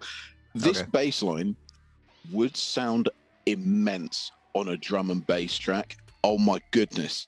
Wow, you're making all these connections I never would have honestly thought about. Honestly, I've been in bands where we've done stuff similar to this, and geez, man, it would sound elite. And then track 14 is called Company. I put no more singing, for fuck's sake. Just no more, because I can't deal with it. Like, fair enough. But now this is where, right? If Drake released these three songs, number 15, You in the Six, number 16, The Jungle, number 17, 6 p.m. in New York, if he released these on an EP, I would be unashamed. I'd say, I am a Drake fan. I'd plug this shit in my veins. Like, right now, this is quality. Like, it's quality. Switches it up at the end. Oh my goodness. So, You in the Six, I put much better. More of this. It's very, very honest and a really good insight into him and his mindset. This is what I connect with. Like, give me something to hold on to. In Jungle, it is better. The singing was annoying, but I love the music. And when he raps on it, I think that's as good as that's the best version of Drake. Like, a beautiful song like this, with him rapping over it, he could be rapping the alphabet, I don't care, but it goes really, really, really well. There's just one thing though that I found, like, he says, like, are you down for the cause? And in Jungle, are you down for the cause? And like, I got the feeling that he was speaking to his significant other. And then I was just kind of thinking, but what cause though? Like, what have you shown me before this to show me that you stand for something? Like, what cause? What do you stand for? Because all I've heard is, I'm young, screw everyone else, and I've got loads of money. That's all I've heard. I don't know what you stand for. That's your failing as a narrator and a rapper. That's your failing. That's on you. Definitely as a rapper, But yeah, I just put, this music is dope. And 6 p.m. in New York, evening, summertime music. This is so much better. It's perfect. Like, it's brilliant. That's a solid hip hop song, isn't it? Oh, give me them last three songs. Put that on an EP. We'd be sitting here, and I'd be like, "This is a 9. Glowing. This is an 8.5 or a 9 out of 10. Like, wow, not even question. Much? Yeah, loved it. The fact of the matter is, I had to wade through that swamp of poo to get there. Like, your album, like, no, it's not great. It doesn't speak to me. It is, I don't want to make this podcast something where I am, just cussing like the music, but if there's nothing to hold on to, it's like, you gotta Teflon. Be honest, right? Yeah, it's like Teflon. None of it stuck to me apart from the last three songs, which I thoroughly enjoyed. But I mean, if you're asking me to score this album, I mean, Yeah, what would you score it? if those last 3 songs weren't on there, Mm. you're looking at a minus 320. Really? Like, there's no redeeming qualities out of that. I'm kidding. I was gonna say, like, wow. No, it would have been below 4, I think. Okay. But But I think with the 3 songs. with the 3 songs, it brought it up a bit. So I would say I don't find the album flows very well. So Okay, sorry, that's no. That's sorry. From song 1 to song 14, Yeah. the album it has a particular theme. It's got a particular nuance, right? Yeah. It flows as you'd Almost expect. like a separate. It's like it's a separate thing. Exactly. It flows almost like a river of poo would flow. No, I'm kidding. Fucking hell, man. Jesus Christ. Sorry. No, but it has particular themes and musical cues that it really is beholden to. It's made in a particular style. Cool. Yeah, as you said earlier on, very, very minimalist.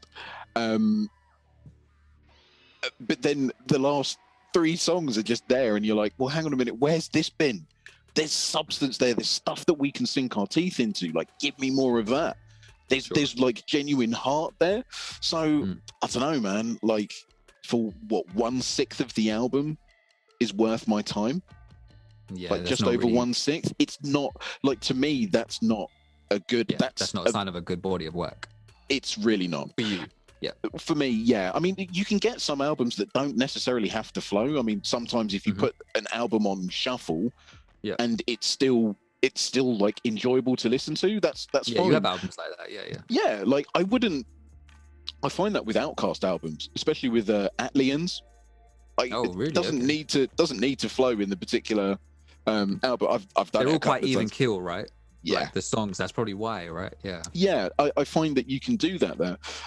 But with this, I mean, oh mate, Drizzy. I mean, is this might actually? Oh, I don't know. I mean, Kofi Stone's the reigning champ. But yeah, I wasn't expecting this to beat out Kofi, but I don't know, man. Shabby art. Just whatever it is what it is. This is a 4.5, mate. Okay, I was expecting you to go to like a 4 or 3. To be fair, this is a 4.5 only because this, it would have been a 3 without the last few tracks. The tracks brought it up 0.5 because he's clearly got ability. This is the thing. He's clearly got like heart and emotion and something for you to connect to and identify with, and that's cool. But the rest of it, like, dude, like, I don't care. I think this is the thing with Drake, right? So sometimes I think with Drake, it's kind of similar to Jay-Z. And then when we talk about Jay-Z, we talk about he's saying all these things that don't relate to the average person, blah, blah, blah. And he talks about this and talks about that, about like his money and his level of kind of fame and all that sort of shit. And some people take it different ways. Some people take it as, I can't relate to that. Some people take it in an aspirational way. Like, okay, you came from where I came from, and now your life is like this, compared to that first album when you were like me. I look up to you and I'm going to be there. There's different ways that you can kind of take that on. Now, whether people think like that about Drake, I'm not sure, because I don't know if that same story is there, but I don't think it is. But thing is, when we talked about last time, we talked about Jay-Z and how he had that common lyric about, I haven't been rhyming since common sense. Haven't been rhyming like common sense. It's like, he saw how he could kind of maneuver through the rap game and maneuver through the kind of that world and break through. And he did that. And whether in hindsight he looks back and thinks, you know what, I did that, but I know what was going on. I know what was real, what I was kind of phoning in a way. Yeah, right? Yeah. Now, whether this applies to Drake, I don't know. But I think it's interesting. All these things, there's these things that you brought up, which are really interesting because they're kind of tied into talking points that I wanted to bring up. So like, it's something about the kind of like the sound of this album and everything like that. I know you said you listened to Nothing Was the Same before, but I think if you look back, and it's hard, it's easy to see, it's easy to think about what Drake is now. There was a time when he was just another artist in the mix, right? So like Thank Me Later and Take Care were his first two albums. Take Care, for me at least, Thank Me Later came out. He had So Far Gone, and that was his mixtape that really introduced like the Drake that we know. He had stuff before that where he was rapping over like Fonte beats and like Ninth Wonder beats and things like that. He was really on that backpack wave, and people forget about that Drake. That's why he can do these 6 p.m. in New York type songs. This is the thing with Drake, is that you can easily direct someone to the wrong Drake song for them. So he has these series of songs which are like freestyles, as in he's just rapping on the songs over a good beat, and he's got quotables upon quotables, and he's just bars. So, and they're all titled similarly. So 6 p.m. in New York, 9 a.m. in Dallas. He has one called Do Not Disturb. It was originally titled like 12 p.m. in Germany or something like that, but he just changed it to, but it's got the same vibe. Those kind of songs you can give to your average kind of rap fan and be like, see, Drake can spit. If you gave them songs like Legend, they might be like, what the fuck is this? Like, what the fuck is this? Why would I want this? But someone else, it would really resonate with them, yeah. Right?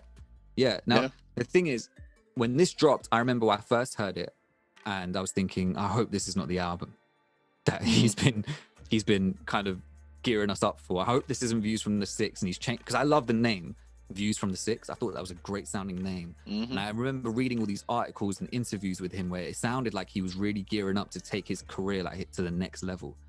And I was like, I love Nothing Was the Same. That's my favorite Drake album alongside this one, but for a different reason. That one's more personal, it feels. It's a bit more nostalgic for me. It's a bit more low-key. And I think he really sticks to his themes and stuff throughout that, and the production and everything like that. Take Care is considered like a great album, and it's like considered one of his best. Everyone loves that album. I just don't listen to it as much. Nothing Was the Same hit me more. This, when you go back and listen to those first 3 albums, then you listen to this marks the shift in Drake's sound. Sure. You can this tell. Is when, he's adopted the Migos I was about sound. to say, and all of that sort of stuff. But he's done it the Drake way. It's gone through the Drake filter. So the beats are bigger, better produced, because he's got the team behind him. He's got 40 behind him. It's like, well, what if I give Drake a Migos beat? Okay, this is what will happen to it. It will go through that filter, and it will turn out bigger on the other side. And you know, Migos is more kind of, it was like part of the Atlanta scene. It was something new. It was something fresh. When Drake gets his hands on it, people think it's completely different. People might take it a bit more seriously because, it's Drake. Drake can actually rap. Migos can rap, right? But they're not trying to out-rap you. They're just rapping because it's fun. They ushered in that triplet flow that Drake then popularized when he went on the Versace remix. You know, and now everyone's doing it. You get a lot of people just do that all the time. When skilled MCs, it's used like that. But when skilled MCs do it, it can be used in a very good way. I agree. It really is a really cool technique. Yeah, definitely. And it's addictive. I can see why it's used over certain sounds and stuff, right? It's addictive. It can get you kind of your energy rushing. And I think this album kind of marked that shift for Drake. I think that's why I didn't like it at first. And then it kind of warmed on me over time. And it was just kind of a testament to Drake being the Drake that we know now, that I remember hearing this at uni, going on campus straight away, hearing this being played out of one of the marquees, like 10 bands, you know, songs like that. Hearing people in Tesco that I knew were students at my uni, just because later this year he dropped, I think it was 2015 as well, he dropped this album with Future called What a Time to Be Alive. And Jumpman was like the big song from that.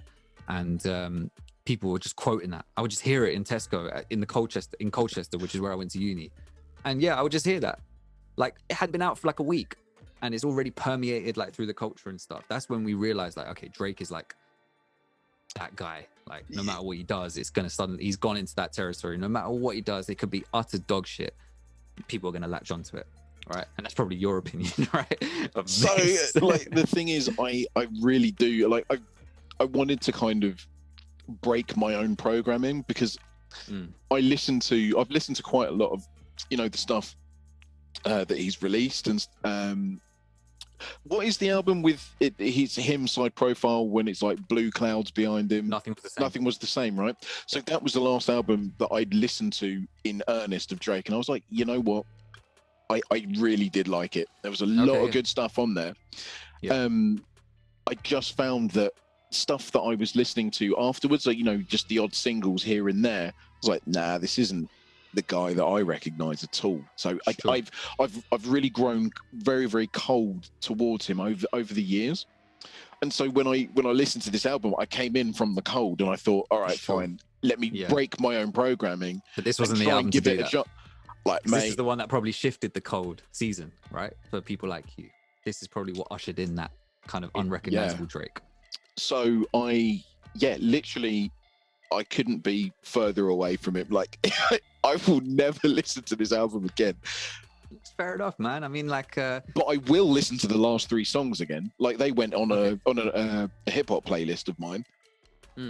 Yeah. Do you know what I mean? It's very, very good, you know, and I'm more than happy to eat humble pie. I just think that, you know, it's not something that really speaks to me or grabs me in any way, shape or form. It's, To be fair, for me, this is just a fun hip hop album.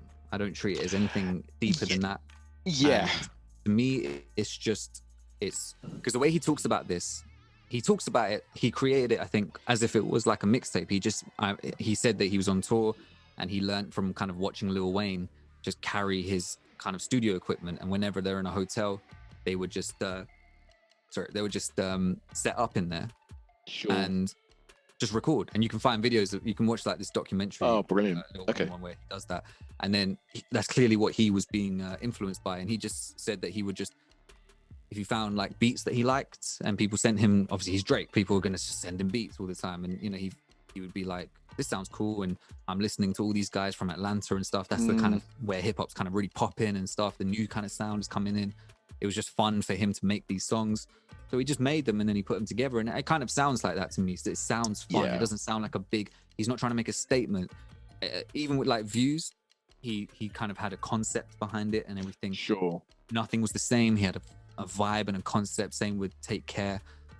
This one doesn't feel like that. The concept just came out of just doing whatever I want. You know, it was like one of them kind of And it's interesting. I wrote a few things down because I skimmed through it again today in preparation for this. And this is the start when Drake started doing this weird thing with his voice. I mean, he kind of did it before, but you know that thing we were talking about? You gave the analogy of the goat, like like screaming, like whatever. He does that. I don't know if it's called head voice, where he's like, you know, that I was running through the 6 with. It's like, I remember when I first heard that, thinking, "What? Shut up! It's not you." I wasn't thinking that, but I'm so used to it now. That's the thing. I'm so used to it now. But back then, I remember it being. It's weird to think. Back then, I remember thinking, "Are you gonna rap like this all the time?" Like, because this was a shift back then. This was new back then. It was like, oh man. Now I'm used to it. Now I'm like, okay, whatever. If the song's good, the song's good. I like Legend. That song grew on me quite a lot.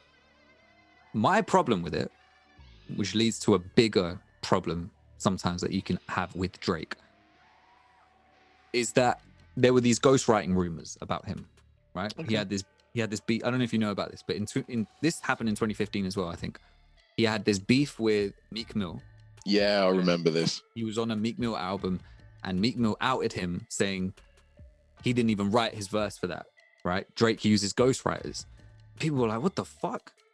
And we don't know what the distinction is. If we don't know if the ghostwriters are writing his R&B songs or his kind of hits, or if they're writing his bars, because there's a difference if they are. If they're writing his bars, if I was to find out for sure that someone else wrote 6 p.m. in New York, then Drake's no longer in, or if they wrote songs like those kind of songs, 9 a.m. in Dallas and 0 to 100, those kind of songs where he's really rapping and he's really doing his thing. If I find out that he didn't write those songs, I can still enjoy the music, but he's not going to enter the conversation of my favorite MCs anymore, right?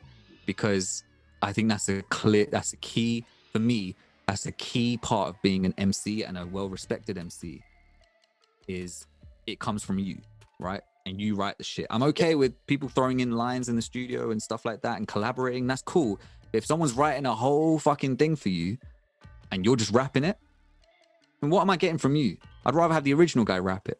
You know, like that means that all these things that you're saying aren't coming from you. You're not suddenly. It's like imagine you found out that Eminem didn't write any of his shit. Someone else wrote that for him. Oh, then he's never going to be listened to. No, because suddenly it's like it's going to taint it. And Kendrick put this the right way. He was like, I think it was like a subtle jab at people like Drake. It was like, you can't be in the GOAT conversation or you can't be in the top 5 conversation if you don't write your own shit. And now I don't know whether he is writing his raps or if he's just having, getting reference tracks for the R&B songs sent to him. I don't know. I don't believe for a second that it's all him. They've latched onto him early doors and that he is a PR and money making machine. And that's the problem, because a song like Legend, it's interesting that you brought that up about him talking about being a legend. I remember reading this article about people saying Drake's at this point in his career now. He's kind of showing some growth and he's showing that he's kind of feeling a bit am I going to be seen as a legend? Have I kind of done this earlier than some other people have, where I've solidified that choice? What does happen to me if I do suddenly die? Will they, because that's what he's effectively saying, is that when I die, I'll become a legend. Doesn't even matter how young at this point. That's when I'll be a legend, right? Because of what I've done. Unfortunately, and that song really, I just love the sound of it. I like the way he was doing it. And I love the low-key sample in the background. That was like my thing for a long time. Yeah, cool. The problem is now that you can find a reference track, that Party Next Door, who's the guy on Wednesday Night Interlude and Preach. He's singing Legend, and it's a reference track for Drake. So those lyrics aren't his. That's not coming from him. And suddenly that sours the song for me in terms of its kind of deeper meaning, because it's like, okay, so that's just a song that you just put in there. And it sounds like you're opening this up with this real kind of, somber kind of, self-aware kind of thing. But at least for me at the time when, I was heavy on the Drake train, now it's like, oh, what? Someone else wrote that for you? That's not you? You weren't really thinking that. You just thought that sounded cool and you just did it. Cool. Artists do that, especially on singing songs. You can that song toes the line between rapping and singing. Listen, either be good at both or do one or the other. Yeah. Don't be like this halfway house of halfway rapping, dropping unbelievable amounts of N-bombs for no reason and, spouting crap that nobody can really identify with. Sorry, dude. This to me is kind of what, what we were saying about De La Soul and how they kind of, want to bring people along for the ride with them. They want to uplift people and stuff. I get none of this. There's nothing. There's barely anything to latch onto in this album. I don't get this sense of community. I get this sense of self.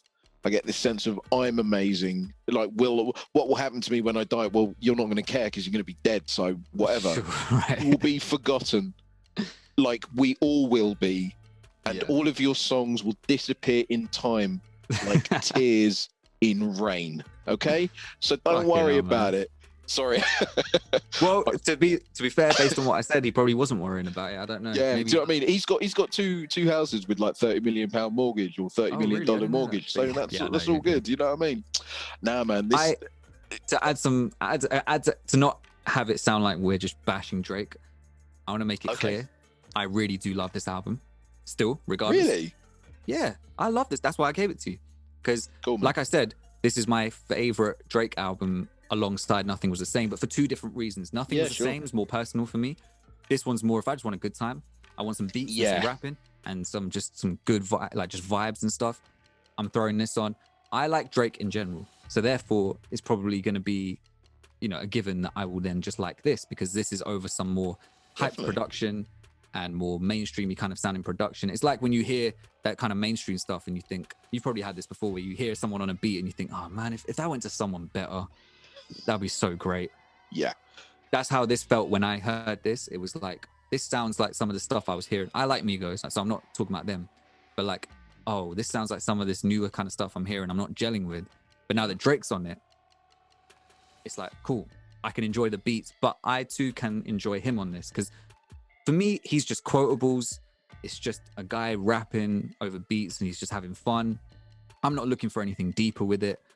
Yeah. I actually love the first 7 tracks from just one after the other. Again, because I'm not trying to think too deep into it. If I was trying to dissect this as if this was To Pimp a Butterfly, which came out the same year, which is weird. Exactly. Right? But I think it's good to have this variation within hip hop, right? Within any genre, you know. Definitely. I don't need multiple To Pimp a Butterflies. I just want. I mean, Just To Pimp a the one. Butterfly is its own thing, right? Yeah, you just need Don't one. yeah, exactly. Don't give me a To Pimp a Butterfly clone. Give me something else. If you're going to go down that route, give me something new. Drake, I'm not expecting him to make anything socially conscious like that. Maybe a couple songs here and there. Maybe a couple lines. That's all I really It would expect. be great. It would be great. Give me It'd be something great for to hold him. on to. I think it would be great for him because he has such a massive, probably the biggest platform at the moment, probably right out of now. all Yeah. artists, right? So it would be good of him to do that. But at the same time, understanding from an artist point of view, if he's not feeling that, then we're going to still slate him anyway, because we're going to be like, this sounds inauthentic, blah, blah, blah, blah, blah. Yeah. You're right. My advice to him would be just to do what you want, really. If I don't like it, who the fuck cares? Do what you He's want. earned it. Like, yeah. Like, you know, you put your time into the game. It's clear, for me at least, I believe that he cares about his music and how he makes it and how he puts his time into it. I personally believe that. You can tell by the way the quality of the sound. You can tell he does. Yeah. I mean, Now and Forever sounds like ice. I know we were talking about like Yeah. and texture. Like, I can't describe what I love about it. The huge reverbs on his voice and stuff that fill out the space, and that snare just sounds like a block of like, sounds like a shard of like, not shard, like ice, you know, like when the ice kind of drips, like water drips off and freezes, like, oh blimey, yeah, it's like crashing. That sounds like, that gives me that image in my head when I hear that snare drop in. And Used To, like you said, banger. Company, that was my shit for when it first came out, because again, Travis Scott was starting to bubble as this kind of new sound in hip hop, which I hadn't heard before. And his album Rodeo came out and blew my mind. Although when I listen, he's become something else now, kind of. But like back then, I had not heard a hip hop album like that. Again, he doesn't have lyrical substance or anything like that.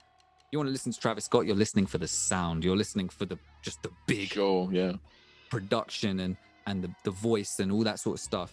He's just giving that to you. He's not giving you socially conscious shit. If you're looking for that, don't go to Travis Scott. So I liked his how he jumped on this. It was like very new for me. Whereas now it's kind of standard. You know what I mean? Just because again, hip hop has moved on. This is like what, 5 or 6? Yeah, this is like 5 or 6 years old now. Jungle, yep, love that song. That typical kind of Drake, somber, in your feelings kind of vibe. Man, you know? Plug that in my veins. Yes, give me that. This is something I've wanted from Drake for a long time. Is to commit to one side, right? So for a project, people thought when he dropped Scorpion in 2018, because there was a side A and a side B, people were like, he's finally done it. He's got a full rap side and a full R&B side. He didn't fully commit to that. Unfortunately, on first listen, when I heard side A, I was like, oh wow, okay, this is cool. It's just full of rap songs. But that was because of the what's the word when something's just new and it kind of that like, the initial rush. It sounds fresh to you and you're like, whoa, this is sick. But then it was kind of too late at that point. He kind of he wasn't giving me much. Like that's one of my least favorite albums of his. I actually thought the side B was better, where he was doing more of the singing songs. And but it's like, the problem with Drake now is that I'm not getting that same feeling I used to get, where it was like when Drake dropped something, I'm there. now sometimes he drops something and it misses me completely, like off my radar. I'm just Do you not know, interested. that's how you know, like, he's not. I think for me, like, it's a very superficial album. I said, like, trying to get like meanings and stuff from this album is like trying to drink deeply from a puddle. Like, I genuinely It's not think something that you should try and do. I think that I genuinely think that that's the problem with Drake. Like, he's too surface level, he's too superficial. Raps about shit that, like, people, like, it's cool for a bit, but then, like, people aren't going to care like so much after they've heard it maybe 30 times, you know. So it's a way of freshening up the game. I think that's natural attrition, really, when it comes to music. It happens where you have like artists on a hot streak and you're with them and you're diehard, and then they drop something and you're like, actually, maybe I've outgrown them now, or maybe they've realize it. And you know, you just sort of go cold. I luckily was never like on the Drake train at all. Never really was. Could definitely appreciate like a lot of his. Look, he's got ability and he knows how to make a good tune. Like, you can't ask for more than that, right? You can't really knock him on that. But the thing is, like, I need a bit more. I need more meat on the bones. Like, that's why I like, you know, the artists that I like. You know, a lot of, you know, we've named them all, you know, so many times, you know, ad nauseum. For sure, You know, the kind of rap that really speaks to me. Like, I like to learn. I like to be intellectually challenged. And, like, don't get me wrong, I'm not like against party tunes or whatever. Like, I'm not. You know, you're talking. You can't always do full bodies of work of that, you know. Exactly. But the thing is, you can't do an album of party tunes. Well, it depends, I guess, what you're going for, because you know, if you can play off the wall at a party and, you know, just have a good time and a good vibe. All right, so you're talking about a great album made by one of the greatest people ever. Drake isn't in that class, like, ever. I think Drake could make a great album. This is what I'm talking about. If he commits making just one of those albums that you just play and you just let it ride. And listen, he's all about the money. Bro, he's all about the money, though. That's the thing. He's like, for me, when I listened to this album, I was like, it's a collection of singles. Like, the first 14 songs, it's singles, and like, I can hear them in a club or something like that. I feel like I'm there. Like, do you know what I mean? I could counter that again, although you could just counter back with the exact same go on. Before, which is that Thriller is just a collection of singles too. For fuck's sake. I mean, if not every song on that album did come out as a single. It did, didn't it? And I remember looking it up, 10 thinking number ones or something. Yeah, it's got 9 or 10 songs on that album. Each one came out as a single, and I think they all got number one. Yeah, that could be an anomaly, right? But it could be a blueprint. I mean, some people do compare, in terms of hip hop, they compare Kendrick and Drake to Prince and MJ. Now, not in terms of ability, but in terms of how they approach, kind of in terms of who they are in the current like mainstream. Someone like Kendrick is a bit more kind of boundary pushing, blah blah blah. Although Michael was very boundary pushing too, but totally. he was very based on. That's why he didn't have as many albums. He was very based on numbers as well, like really outdoing sales and just being there right at the kind of top and making sure that he had just banger after banger after banger on his albums. You know, I think if you did like a Prince versus Michael Jackson, you know, like those versus battles where you go like hit for hit, I think MJ might just wash the floor with a lot of people, because I think he just volume. He just went in to create back-to-back bangers. He didn't necessarily. That's another thing we can get into. Whereas, you know, someone like Prince was just dropping music all the time. You know, that's why he was always creating. Always creating, always experimenting, always doing this and doing that. They're just different approaches. You know, so you could say that someone like Kendrick doesn't have back-to-back singles on his albums, but his music's built differently. Someone like Drake is probably trying to get to that point where he's just dropping back-to-back, and it could come from a point of, well, I want you to listen to my whole album from beginning to end because I want the streams and because I want the money and because I want the ego from it. Or it could be, well, this is how I feel a good, solid album should be, because some of my influences were just back-to-back bangers on their albums. it could be looked at either way like that, you know? So yeah, I don't know. It depends, you know, because I think he could do a whole album of 9 a.m. in Dallas, 6 p.m. in New York, jungle. Well then, look, if you give me an album worth of, I don't know, 10 or 11 of those kind of songs. Yeah, stop overloading your albums as well. Stop doing that. Yeah. Yeah, like 17 songs. Like, my goodness. The third time that I listened to this album, I was like, I don't know if I've... I don't think I've got the energy for it. Yeah, man. Don't have the power, Captain. Oh, wow. Like, I didn't have the power for that, but... No, fair enough. No, but I do think that, you know, he's got ability. I'm not going to just, like, crap on him, like, at all. Yeah. Even though I just spent the last half hour. Rap. Yeah, but again, substance, rhyme schemes, all of that is basic. Like, genuinely, I find it very, very basic. Listen, I've written like poetry and lyrics and stuff for at least 20 years. Genuinely, I don't want to sound like a really big-headed, but I think I could write something like, if I could, a basic nobody, I think I could write stuff that would rival that quite easily. I'm not kidding. Like, it just doesn't impress me. Whereas, you know, I listen to guys like Black Thought, MF, and I'm like, there's no. Yeah, Drake is nowhere. Drake. I'm like, I'm nothing compared to that. But like, no, for sure. I'm on an even playing. Like, if we were sat here over, if he was playing like a beat and I was sat opposite him, and like whoever was fastest, could write like a verse, like 16. Yeah, I'm writing a 16. Like, don't even worry about that, and I'll wash him. Fair enough. I mean, like, look, people do need to stop equating this whole thing about, well, he's the biggest artist that there is, the biggest rapper there is. And it's like, okay, cool. Put him in a room with Black Thought. I think Drake will tell you, I don't want to work with Black Thought. He knows who the sharks are. He knows. Yeah, I think there's a reason that he hasn't like jumped on another song with Eminem, and you know, I think like these guys. Has he done a song with Royce? Because I wouldn't. I can't see them. No, I wouldn't either. As in, if I was Drake, because I don't think that's within my league, unless he has something to prove and he's just not. This is the thing I could see from Drake, him having this ability in him, but just not using it because, like you were kind of saying or alluding to, that maybe he's kind of seen this trajectory that he can be on. Yeah. And he's like, you know what? I don't need to do that. I think he's about all the money.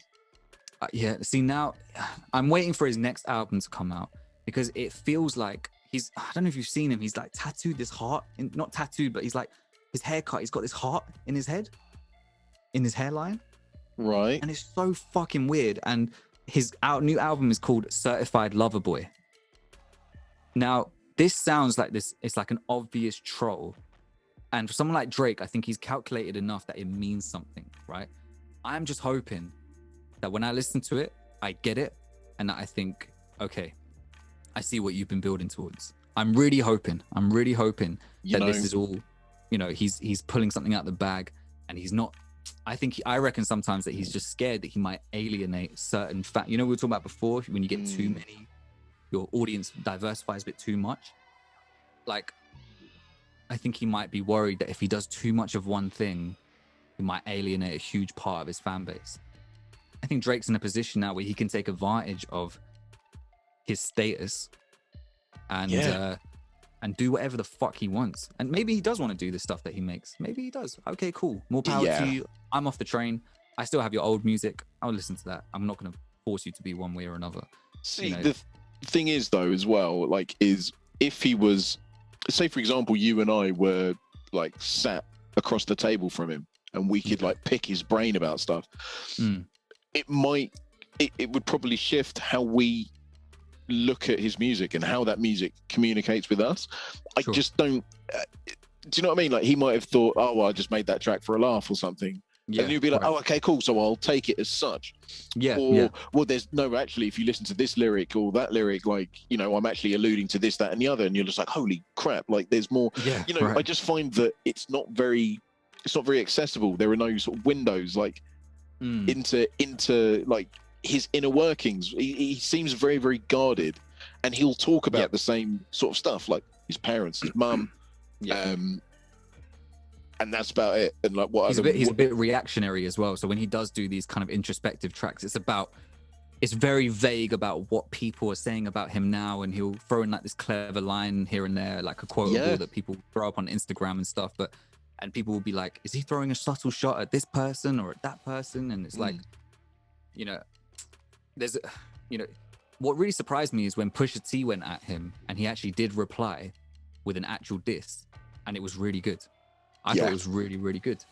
Obviously, Pusha bodied him afterwards. I mean, because why would you listen? Why would you get in a Shark Tank? Like I'm not Pusha T's biggest fan at all. No. Just through body of work and actually listening to a lot of his like lyrics. Yeah, you don't want to joust with a Jedi, not with that guy. You don't want to do that. Target, right? See, Meek Mill is someone easy that Drake can bring out a banger and kind of have line after line, which is just quotable, and everyone would be like, Team Drake. I was Team Drake too, still am. Yeah. In terms of that fight. Yep. But with Pusha, the thing is that he actually replied, and his reply was really good. So I'm thinking, when you're talking about that Shark Tank thing, I'm thinking, fuck. So wait, do you have this in you? Is it just because Pusha came back with like outing the fact that you had a son and you were hiding him, and that he then ruined your Adidas kind of Adidas? I'm saying it like Americans. Adidas rollout.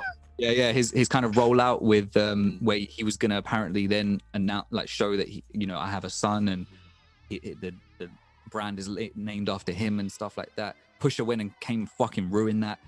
He showed that your boy 40 was pillow talking, and that's how he got his information. Like, he really cut deep like that. Yeah. So it's like, oh man, I wonder if Pusha just came back with a regular diss track.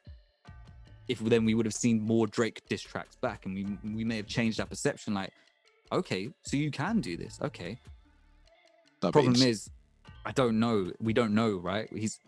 You're right. I think he holds back.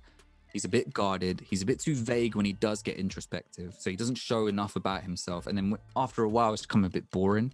When he does do the introspective track, I'm like, I don't really care about you anymore as a person, because you haven't given me much to begin with. Listen, there's no substance there. Very little substance there. Yeah. It's like very little. Throughout your whole discography, there's not much really about you. And that's okay, fine, but then it's hard to then care when it's hard to root for him. Introspective. Yeah, exactly, because he does then just feel like this kind of faceless, kind of not faceless, but like this kind of whiny, annoying ghost. I wasn't going to say that, but he's like, he's just like this.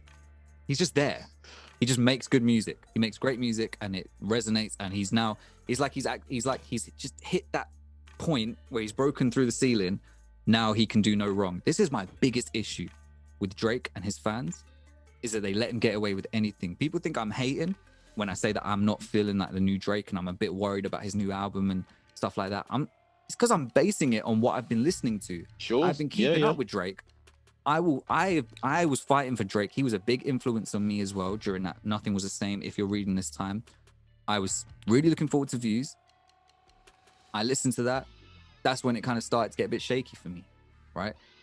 I think if you are a real fan of the artist that you love, and this applies across the board, not just in music, but even just in life. When people say, you should be honest with your friends, and you should be honest with, people in your relationships, etc., like that. That's a form of care and of love, right? Yeah. So if you're an actual fan of an artist, I will sit here and tell you, Eminem has bad albums. Jay-Z has bad albums, in my opinion. Definitely. MJ has music I don't like, right? I'm as if I'm going to sit here and be like, nah, man, everything, perfection, perfect. If anything, that kind of devalues their art. It devalues them. Be objective. Yeah, like, so for me, it's like, okay, you know what? I'm not a Drake hater. I'm just slowly becoming less and less interested because of his music's just not resonating anymore. And unfortunately, I think it's a byproduct of people just giving him a pass for everything. Like, he drops something lazy, people still play it and bang it out. There's no filter. There's no kind of, it's still going to get banged out in the club. So what's he going to do? He's just going to churn out more of it. That's it. Yeah, he's trapped in his own sort of success. Like it sounds empty because maybe he's empty. Maybe he's burned out. Who knows? It could be. That's another thing. We might be completely missing his own internal experience where he might be thinking, I need to put out music. This is my job and people are expecting me to. I'm addicted now to this idea of being on top, but I don't know what to do. I don't know what to make. And then it's like, well, this is making me money and this is making me this and this is keeping my name in there. Okay, I'll churn out a few of these songs. I'll get Khaled to throw me a beat and I'll throw some of this out, you know? And it's like, unfortunately, it becomes forgettable and it doesn't add to your legacy. That's it. Especially if you create albums like that. The more, I don't know about you, but like, I think like with Logic, I stepped off like even caring about him after I heard 2 or 3 back-to-back projects that I was like, nope. And then after that, fair enough. Yeah. After that, it was like, I'm not even going to listen to this new one that you've just dropped. You know what I mean? Like, he retired, didn't he? He retired, apparently. His last album, his retirement album, was really good. That's the weird thing. It's like he started off really, really good. Yeah. Petered out. In the middle. Yeah. And then... he's only 31. And he's retired already. No, he hasn't. Well, there's this new album that came out under the MC's name is Doc D or something like that. And it's meant to be like a Doom kind of tribute. And apparently it sounds like Logic. And it sounds like something, the way Logic would like rap and skits and stuff. And, you know, but people are pretty sure it's Logic, but they're not 100% sure. He hasn't said anything about it. And, but they're thinking that's his tribute to Doom. He's got ability, that guy. That guy's really got does. ability. He was an example of rapping with technicality but emptiness. Like there was points where he just wasn't saying anything of worth. He fell down this rabbit hole of always talking about these certain things, you know, and it's just like he tried too hard to make these concept albums which were just they didn't land. They were so heavy-handed and just like, and also he's always had this criticism about trying to be like other artists, and it's kind of like, I can see that. Yeah, like if these other artists stopped existing, what would you be? That's what a lot of people have said, like what would you be? But I don't think that's fully fair. I think he's not just an amalgamation of these artists. I think he does have his own. When I first heard him, he had his own unique kind of sound and stuff. Yeah, definitely. I think he kind of lost that over time. But he doesn't sound out of place when he features on other people's tunes. Like he doesn't sound out of place at all. No, he's. This is the thing. He's a really good MC. He really, really is. Like the reason I know that is because I was listening to Prime's album and he's on the last one. I was like, I forgot about this. This is amazing. Like that is amazing. Like he's excellent on that. He's excellent. Yeah, he really shows himself on that.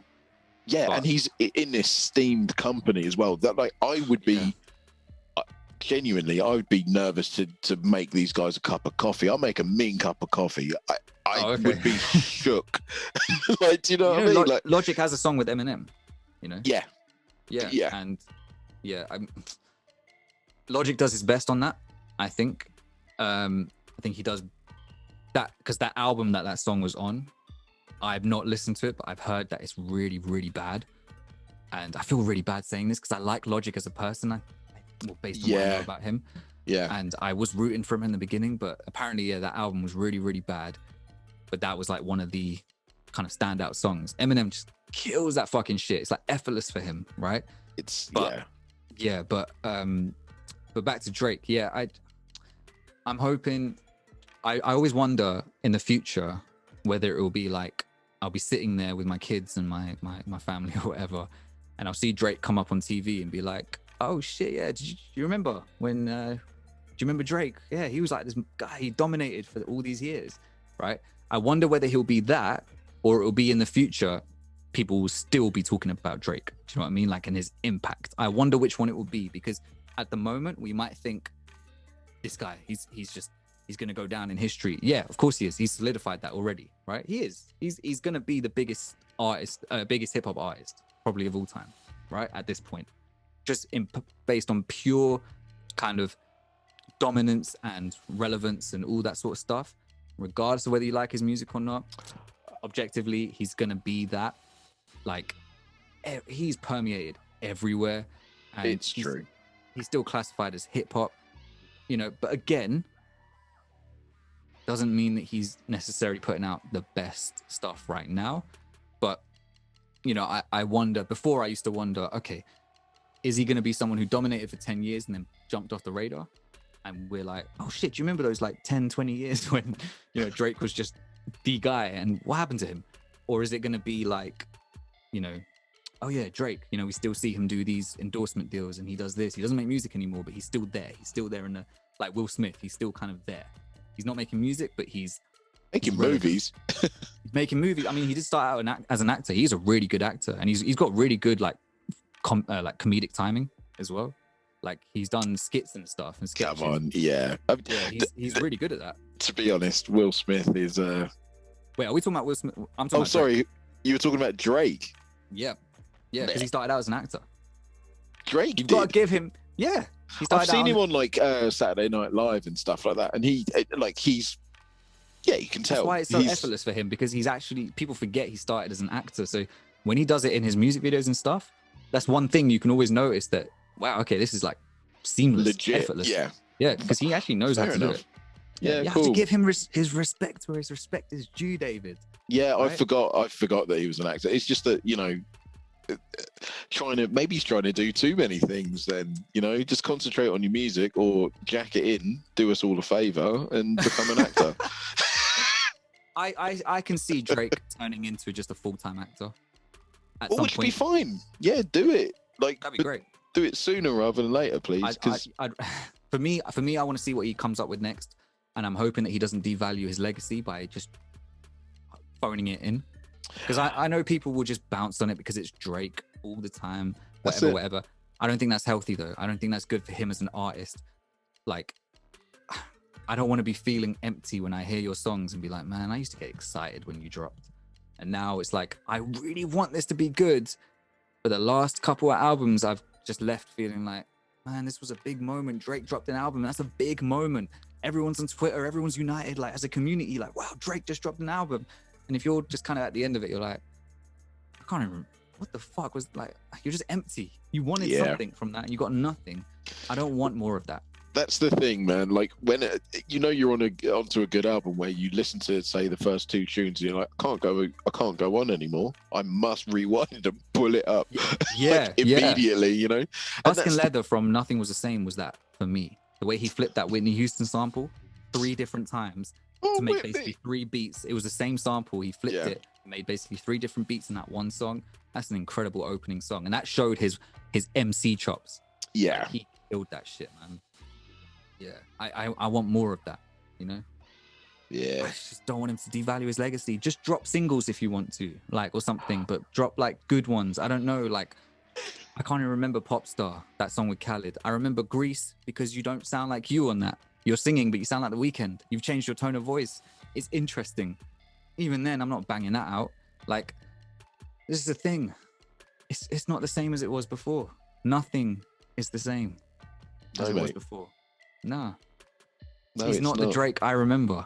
I hopped off the train later than you, but I mean, you weren't on the train, but I was never on the train. No, but I've had it with artists where you're like, you know, you want them to succeed, and then they just don't. Like, they're human too, you know. Exactly. I want Drake to succeed. I want him to bring out something that will change my mind and be like, yep. I wouldn't hold out much hope.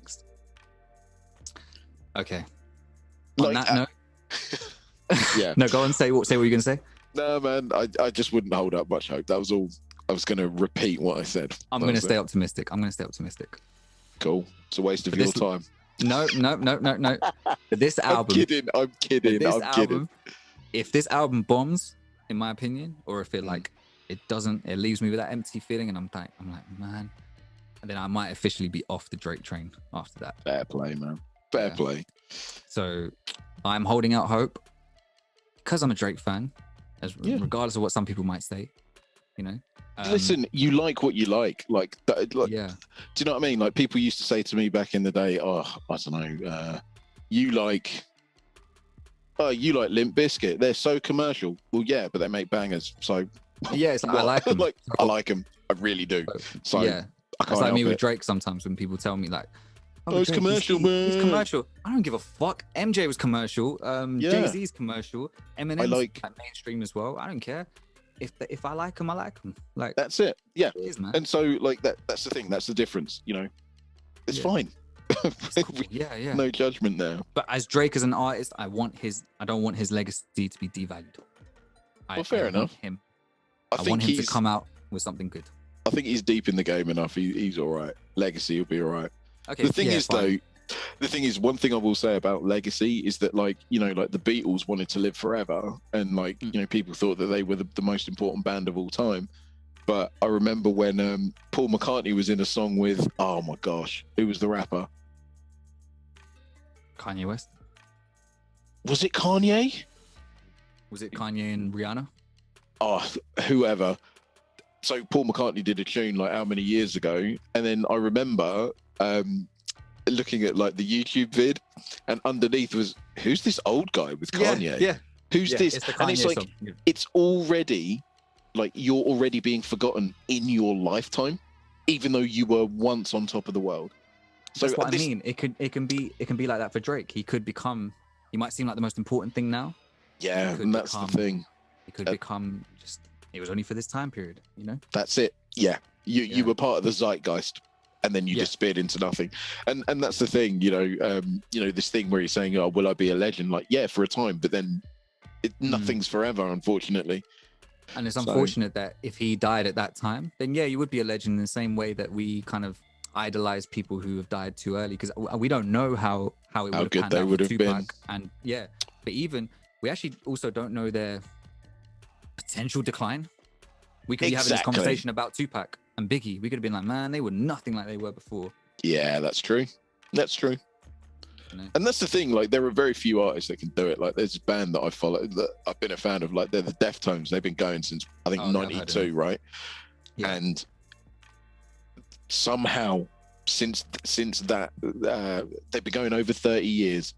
Right. Somehow they just keep coming back with newer sounds, fresher sounds. Some people sound really good. Do that somehow. And sometimes you're able to do that when you're a pure artist, and when you're very, very at peace with yourself. I just don't get that. That's what Ghostface has. That's it. He just takes his time. He just does what he wants. Yeah, I'm a pure MC. Yeah. He's amazing. What rating did you give the album? 4.5? 4.5, yeah. Did you give it top 5? The last 3 songs. Okay, that's fine. So do you want to, on that note, do you want to outro this 2-hour behemoth? 2.5 almost. Mate, 2.5 hours. You might have to split this in 2. Well, we haven't done an exchange yet. Oh shit, yeah. Getting late and we're tired. I'm just gonna say full divulgence. I need to piss so bad. That's probably why I sound like I'm rushing this. Oh, okay, but, cool. That's fine. Don't worry. Go first. Go ahead. Okay, my one, based on our conversation last week about Griselda, I'm going to give you an album called WWCD. Check that shit out. Cool. Hard, gritty as fuck. Yeah. Right, I am going to give you something that's really, really... Oh, my goodness. Hang on. Is it this one? I'm going to give you... Oh, it's not there. It's not Venice. It is Malibu by Anderson .Paak. Heard it. Oh, have you? All right. As soon as you said Venice, I was like, yep, I know who it is. Have you heard all of them? Yep.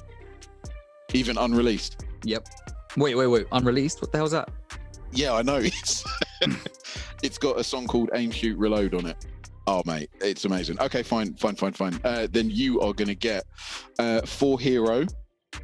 So number 4, Hero, and you are going to get an album called Creating Patterns. Sick. Okay, I'm going to try and remember that. I am going to fucking dash to the bathroom. Go. I'm going to outro, you can outro this. But you can stay on the call, innit? But afterwards. All right, cool. All right, cool. All right, in a bit. Peace. Thank you for listening. Peace. Right, while KaeDee goes and does his business, just want to say a massive thank you. If you've managed to stay with us up until this point, massive thank you. This has been a lot of fun. I didn't mean to sound like I was you know, crapping all over Drake is just not something that really appeals or speaks to me. Hopefully you found it quite funny. It was quite a laugh to kind of, you know, unload.